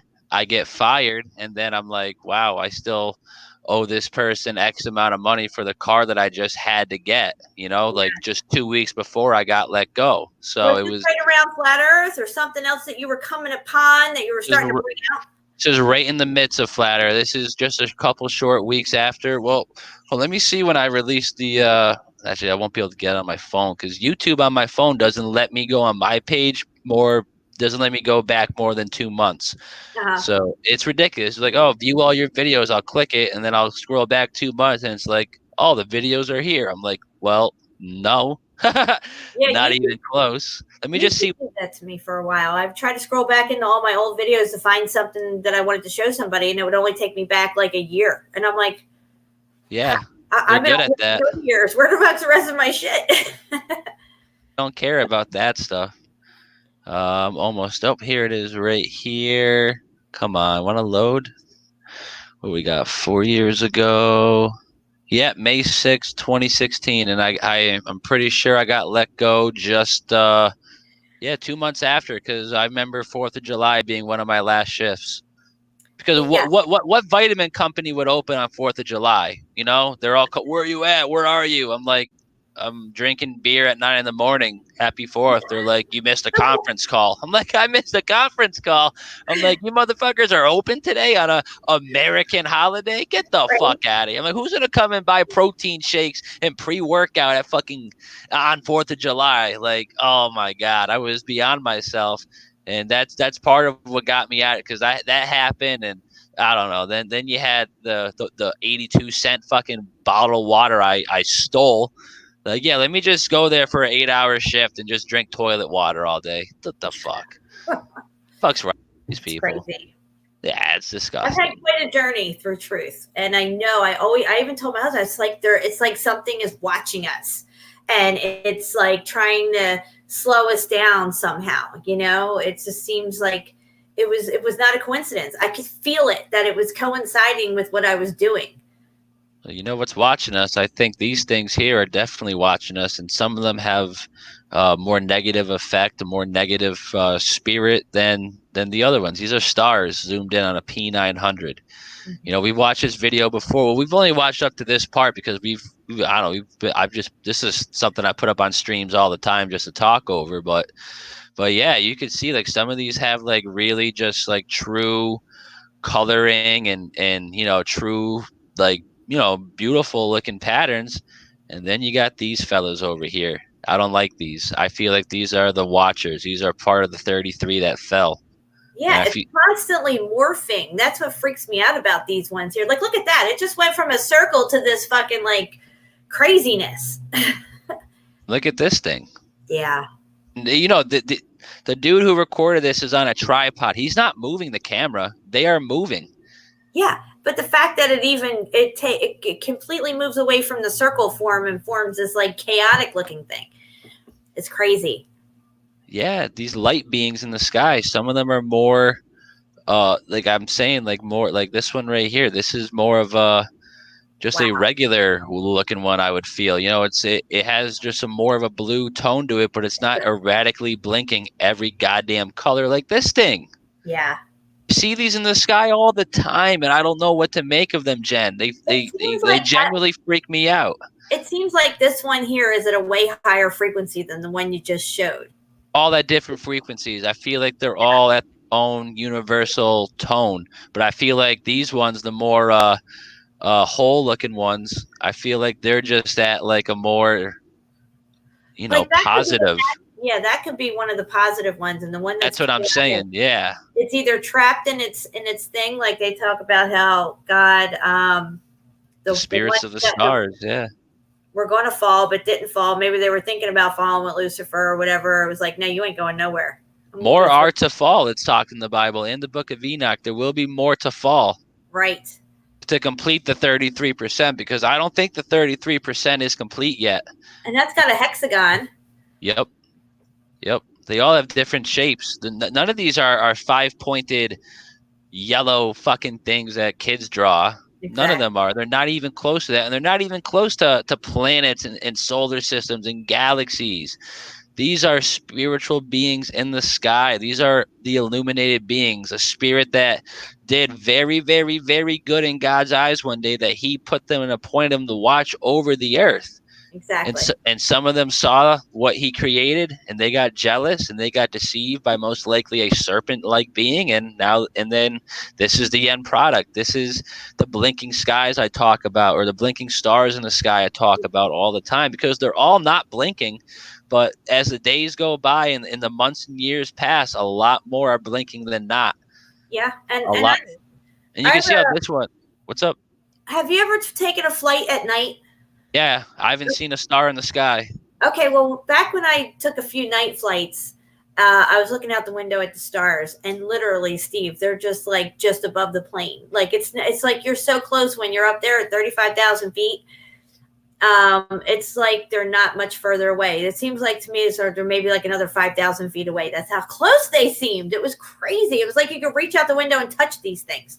And I don't understand how astrophysicists and astronomers and stuff like that can't see this, or either that they see it and they're told not to talk about it or whatever, because this is with a basic fucking P900 or something. And here they have high-powered telescopes and all this shit like that. I mean, what are they seeing for real?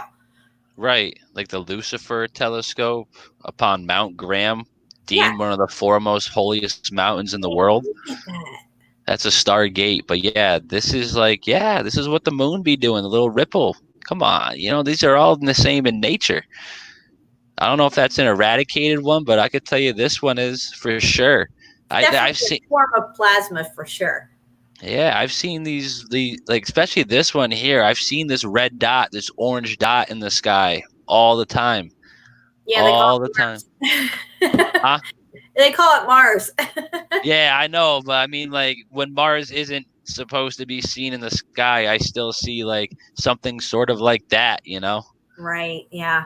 Just blinking away, moving traversely. 1 second it's left, then it's right. It's interesting, I'm a very big star watcher. When they're out, I'm watching them, and it really feels like a couple of them are really watching me. And it's funny, the second the sun goes down in my neighborhood, there's just one star that the rest just the most bright fucking thing you could even see in the sky. It's so crazy. Yeah. And like I said before, what you said about the planets, Mercury and Venus, we should not be seeing it every night. The morning star and the evening star, Venus. There's Venus next to the moon. What is it? It's not Venus, obviously, according to their scientific model. We wouldn't even see it in the night sky. It'd be on the other side. I don't know. It's ridiculous. They try to pull all these things off, and yet everything they say could not be any more impossible. It's always the opposite. It's always the opposite of whatever it is that they're telling us. Yeah, it's absolutely ridiculous. But listen, I got to get out of here. I got to do a few things. I got to go to the store and deal with the public. Oh, I feel you. I was gonna say it's. I got people. I guess there's a couple people coming over in like a half hour or so. So I got to go get stoned and get ready for dealing with the outside world. Happy birthday and thank you so much. And bye everybody. Thanks for having me. And I'm gonna go live here again in the next day or so. I got to work tomorrow and Monday, so it might even be like Monday night. Probably I'll do it. Off Monday, Tuesday, or no, I'm off Monday and Tuesday. Oh, that's perfect then. Look at this guy out of left field. Oh, right. Just in time. I'm leaving. What the fuck? How was your nap, asshole? I actually just kind of ate some food and just did a few things. Obviously, I got really stoned in the process. I'm really happy. So that's good. Oh, shit. You get no. I came back. I seen you were talking about Venus. I'm like, oh, let me jump in there. Yeah, you're Staveley. I gotta go. All right. All right. Love you guys. Bye-bye. Bye. Yeah, dude. We were just talking about Venus and all the other luminaries in the sky, and how I've heard you talk about how you've had like some sort of spiritual connection to certain stars in the sky. Do you want to elaborate on that a little bit more? I just one star, just one, and I feel like it's always fucking like it's watching me, bro, all the time. Where does it? Is it that you know which star it is by any chance? Obviously, like I don't know which one it is, but like where in the sky does it come up for you? So it would be that'd be pretty much west. Okay, that's strange. West. Yeah, it comes up in the west. Well, I don't know where it comes up. Where I see it. Right, okay. Where I notice it. is up in the west, but I don't know, man. Yeah, I don't know either, dude. All the stars, they kind of freak me out because they're all like I just showed videos of what they're doing in the sky at night. They're fucking blinking, they're going left, they're going right, and then there's some of them that are just staying true in form and color. And obviously, they're not 94 billion trillion light years away, and they're not all these other wild claims that people the high priest of science like to push down our throats. It's absolutely ridiculous that we would think we could see a light more than 1,000 miles away, never mind 93 million miles away, just being the most local of the stars. It's ridiculous, dude. I just can't believe they still push that fucking that nonsense down the throats of kids, dude. And I've heard plenty of people talk about how, like, if you show like a 6 or 7 year old NASA fakery, they'll get it. Like they most likely get it because they're at such a simple concept in the world, and they don't know the duality aspect of everything that you're taught is pretty much a lie. So they're easily more moldable because they're still just clay. And people like you and me, we were probably a little bit more rocky in form when we first started to wake up, which is why, not for me personally, and maybe not for you either, but a lot of people have that first couple weeks of just denial or retaliation or negativity towards a certain topic. But that's just you being so hardly formed that you got to realize you need to get some. I honestly never got like that. I'm not saying that. I'm not saying things that people say or people's views of certain topics don't like trigger me a little bit, and I try and keep that in and not act like an idiot, and I try and figure out why it triggers me. But there's never been a topic, even like 9/11 or flat Earth or any of these things, where like I got really mad at people for a few weeks and attacked them and said this is the stupidest shit ever. It never happened because everything's kind of like a little bit of progression and things resonate as you go and go. Even with flat Earth, it wasn't like, okay, but I already knew NASA was fake. And as far as the moon landing, even satellites and the ISS, I already knew it was fake. So it wasn't really that big of a deal. It's pretty much the next logical thing, really, like that they're lying about the globe, right?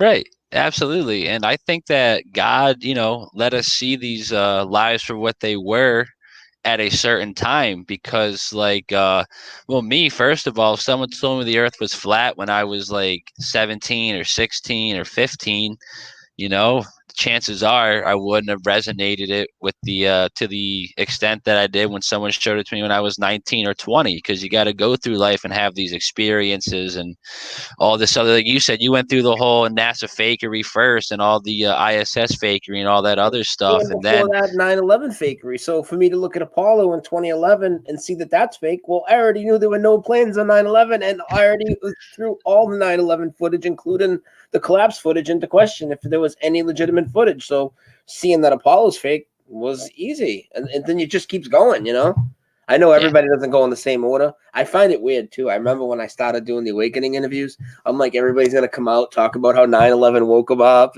It's not even like that. Oh. I would. Most people did, spend some time on 9/11. Like that was obviously the biggest thing. But like everybody has such a different way. Yeah, dude, that's what's awesome about this whole thing, this whole experience, is that we're all unique and we're all, we're all pretty much the same. We have pretty much the same common denominator at the end of the day, Like I could do a math problem like 2 + 2 is 4, but Brian could do 6 - 2, and that just so happens to be 4 as well. So, I like to say there's multiple ways to get to the truth, multiple ways to get to the light, and some people like to take the long, hard route, like me. Always get fucking crapped on doing the most like extensive things at work and in real life and whatnot. But it's all for the good at the end of the day. And once you realize that, it's your life can be lived a little bit more fulfilled. You know what I'm saying? Because through all this, I feel like I've been brought closer to God than I ever have. Because you look at the spirituality aspect of all these things, Mandela Effect, flat Earth, chemtrails, media fakery, even looking at the old ancient stuff like I've been lately, the Hollow Earth, the Nephilim, all this stuff has an ancient or has a spiritual aspect to it, and most of it is to either disrupt the seed of man or trap your soul here forever, which will do the same exact thing. Just trap your shit here forever. Like, it's ridiculous how people don't see like what has already happened and what's probably to come. What are your thoughts on the whole transhumanism agenda? Have you dipped into that at all extensively? Done any research on that? I haven't really dipped into it too much. Are you familiar with the idea? You know what the Bill of Rights is, obviously, right? Mm-hmm. Do you know that these people who are trying to lay out this transhumanism agenda have their transhumanism Bill of Rights, Articles 1, 2, and 3? No. It's ridiculous, dude. Yeah, literally just Google transhumanism Bill of Rights, and you'll be pretty bamboozled.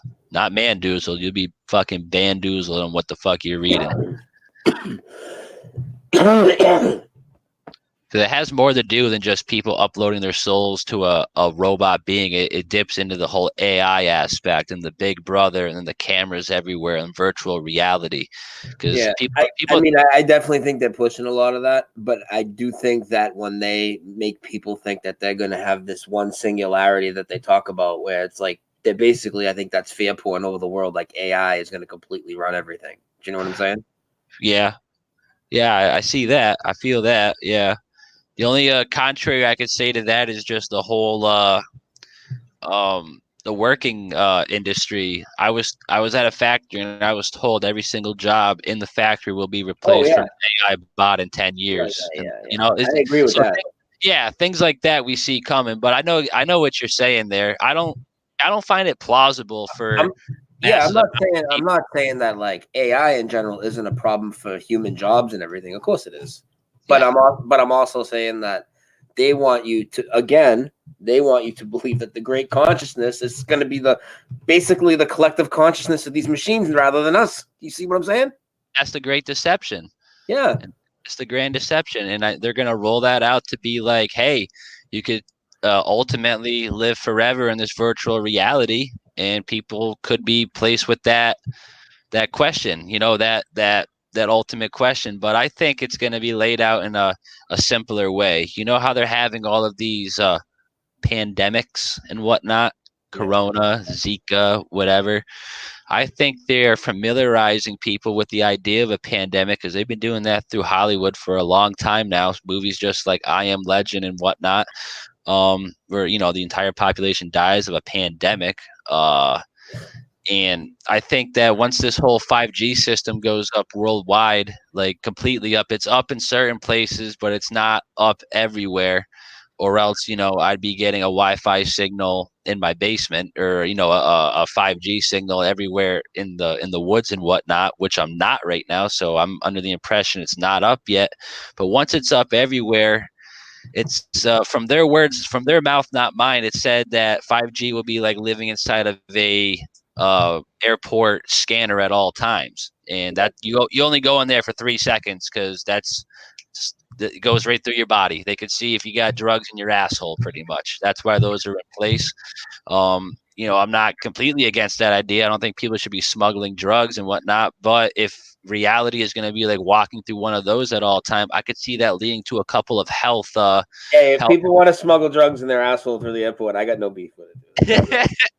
Yeah, I know. You know what I'm saying, but yeah, I feel like if people are living in an environment where that is the surroundings at all time, this whole radiation thing, X-ray, you know, that's essentially what those things are in the airport. I think that's going to start leading to some health repercussions, maybe a rise in cancer, and they're not going to call it that. You know, they're going to be like, oh, everyone's getting sick. You know, it's this pandemic. They'll take the rise in cancer and like blame it on eating like fruits or something.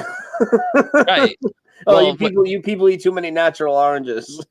Yeah. Well, the thing is, I think they're going to mix it in like this. People are going to start getting sick from the 5G, but they're going to call it some sort of other pandemic. Like, oh, see, we told you guys you should have got the coronavirus shot. And here's a new technology. This is going to happen in this year, next year. I think in the next couple of years when the technology really starts to kick up a little bit, they're going to unleash some sort of cell rejuvenating technology. And then people are going to be like, hey, do you want to die from the pandemic, which is 5G radiation, or do you want the cell rejuvenating shot that's going to essentially rejuvenate your cells and which could essentially make you live forever? You know, I think they're going to roll it out something like that. But, you know, this is just speculation. JMO people, it's just my opinion. So I could see something like that playing out because, you know, they have all these movies, bro. Have you seen this series that came out a couple years ago called The Maze Runner? It's all based upon the world ending through a pandemic, and kids are pretty much left to save the fucking world. It's an interesting series to watch, but it's if you watch it with the eyes to see and the ears to hear, you'll get the message, you know? You know what I was gonna ask you? Did you see the Mr. Rogers movie yet? No. I didn't either, and I was just thinking, like, yeah, sitting through Criminal Minds was hard. Like, I don't know if I can sit through watching Tom Hanks and that Mr. Rogers movie, even to break it down, dude. Like, that's like, that'd be like watching Joe Rogan take a hot tub bath. You know what I mean? Like, yeah, right. With Neil deGrasse Tyson giving him a shoulder rub or something. Oh, so you haven't seen none of it? Huh? I haven't seen it yet. I haven't. I probably should download it and watch it tonight if I can get it somewhere. But it's like, man, man, I'm gonna want to punch him in the face right when he comes through the door. That's what I'm saying. That's the only part of the thing I've seen is the trailer, and that's enough for me to get sick to my stomach, bro. Fuck Tom Hanks. And fuck whoever that guy was in the chat the other day. I'm not going to say his name, but we all know who it was who thought that Tom Hanks was black because we were talking about Operation Black Tom. How retarded do you got to be? Oh, yeah. I don't know, people. It's ridiculous, but I think I'm going to end this stream now, Brian. I got people coming over to get me intoxicated via marijuana in the next couple of minutes. So, right. Yeah, thanks for coming on again twice. Yeah, thanks for taking time out of your day and shit. I know you're a busy fella, and you got those videos you're getting up. And thanks for the birthday song and the belly dance. It's not a belly dance. It's a fucking Rick Rude pelvic thrust. You know what I mean? Oh, Jesus age. When I do a belly dance, this is like my... You know what you look like? You look like Ric Flair, and he was going, woo! How funny was that bullshit? Rick fucking Flair. There we go. What? Oh,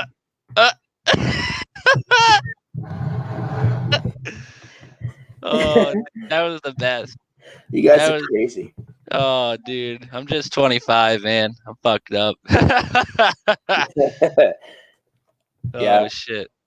Hell yeah. But yeah, like I said, always good vibes. Yo, thanks for coming. Thanks for sharing my shit. For everyone who doesn't know, I'm in Facebook jail for the next 5 days. So you don't see me promoting anything. That's why. It's not because I'm gone. It's because they took me off. Ridiculous, but hell yeah. All right, cool. Yeah. I guess I'll see most of these people later when I go live. I don't know what time, so it is what it is. I'll be live at some point once I'm tired today, dude. I'm beat up from work. So all right, I'll see you later. All right, bro. Thanks for coming. Thank you. Bye. All right, guys. And that's going to wrap it up here on this discussion of reality. I guess we're going to keep calling these streams that for now. I kind of like that name. So let's not do that. Let's stop the cam for a sec. I can't stand my mug on the screen there. But who we got? Ann Geyer in the chat. Thanks for coming. Much appreciated. Karen Ann Preston. Thanks for coming. D-Check. Thank you. Ceiling Fan, man, what's up, brother? Thanks for coming. Awesome, Austin. Good looks, brother. Thanks for coming. Thank you for all the birthday wishes, everyone. Again, thank you. Appreciate that. Jennifer M., Steve Marzelli. What's going on, guys? Simon Foster, thanks for coming. Thanks for coming. Perceptions of Reality, A Living Being. Thanks for coming, guys. Al Moxes, David Wolf. It is known. Who else we got here? Captain Rankin, what's up? Voyage, I saw your buddy System Failure earlier. What's going on? Much love to both of y'all. What's up? What's up? Who else is here in the chat? Wes, please. What's going on, brother? Thanks for coming. Thanks for coming. Need to connect. What's up? You were first in the chat. That man was first. You guys got to beat him next time. Who else we got? Sean Goodrow. The hips don't lie, baby. That's right. You. It's awesome. NH guy, thanks for coming, brother. Thanks for coming. NH guy, how are those clouds up in your neighborhood today? Because I got some recordings of the clouds that I guess we'll share tomorrow because I didn't get a chance to share them today. We were on too many other topics, but they had so many artificial clouds up north from what I could see. So I wouldn't doubt if you guys were just checkered out. It's ridiculous. Yeah, Amanda Over B. What's up? Thanks for coming. Yeah, Salted Cedar. Thank you guys. Yeah. Squeeze. What's going on, brother? What's going on? Thanks for coming, guys. Yeah, Squeeze is a stand-up guy. He's cool. He's cool. Just been looking. What's up? Thanks for coming. All right, guys. I'm going to put on a little song. This is Days of Noah with a sick-ass video. This is Destiny Lab, who we had on here a couple days ago. So if you haven't heard that stream yet, go check that out. But until next time, guys, I am out of here. God bless all of you. Stay true to yourself and always search for truth, you know? I'm out of here. Thanks for coming, guys.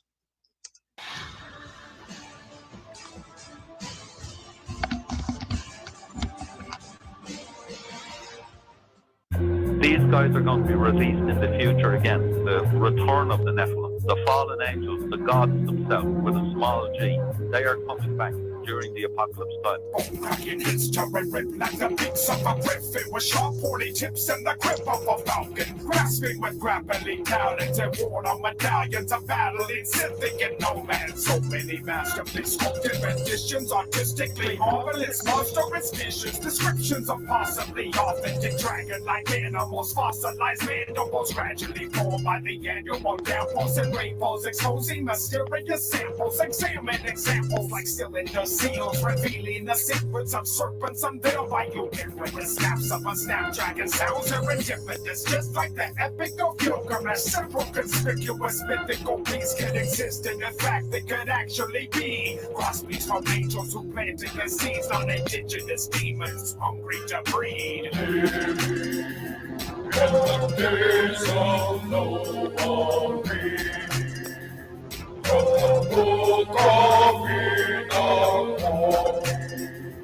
in the paths of giants, revealing a low hybrid. What we see in this antediluvian world full of giants, if we could go back and observe all the things in the lost book of Enoch and eavesdrop on Nephilim hybrids and fathers who flocked in a pack of 200 deserters. These tyrants who plundered like pirates and lusted for flesh in a cycle of violence. They squandered like pigs in the mud of defiance. And plural like Dr. Moreau and his science. Monsters without any use of a latex appliance. A violent alliance of violent Goliaths. Drowned and deluged by the flood into silence. Desirous to leave once they lost their commission. Now Lucifer's legions, they turned into demons. Chained and blinded and bound in abyss. Living with focus deep in the pit.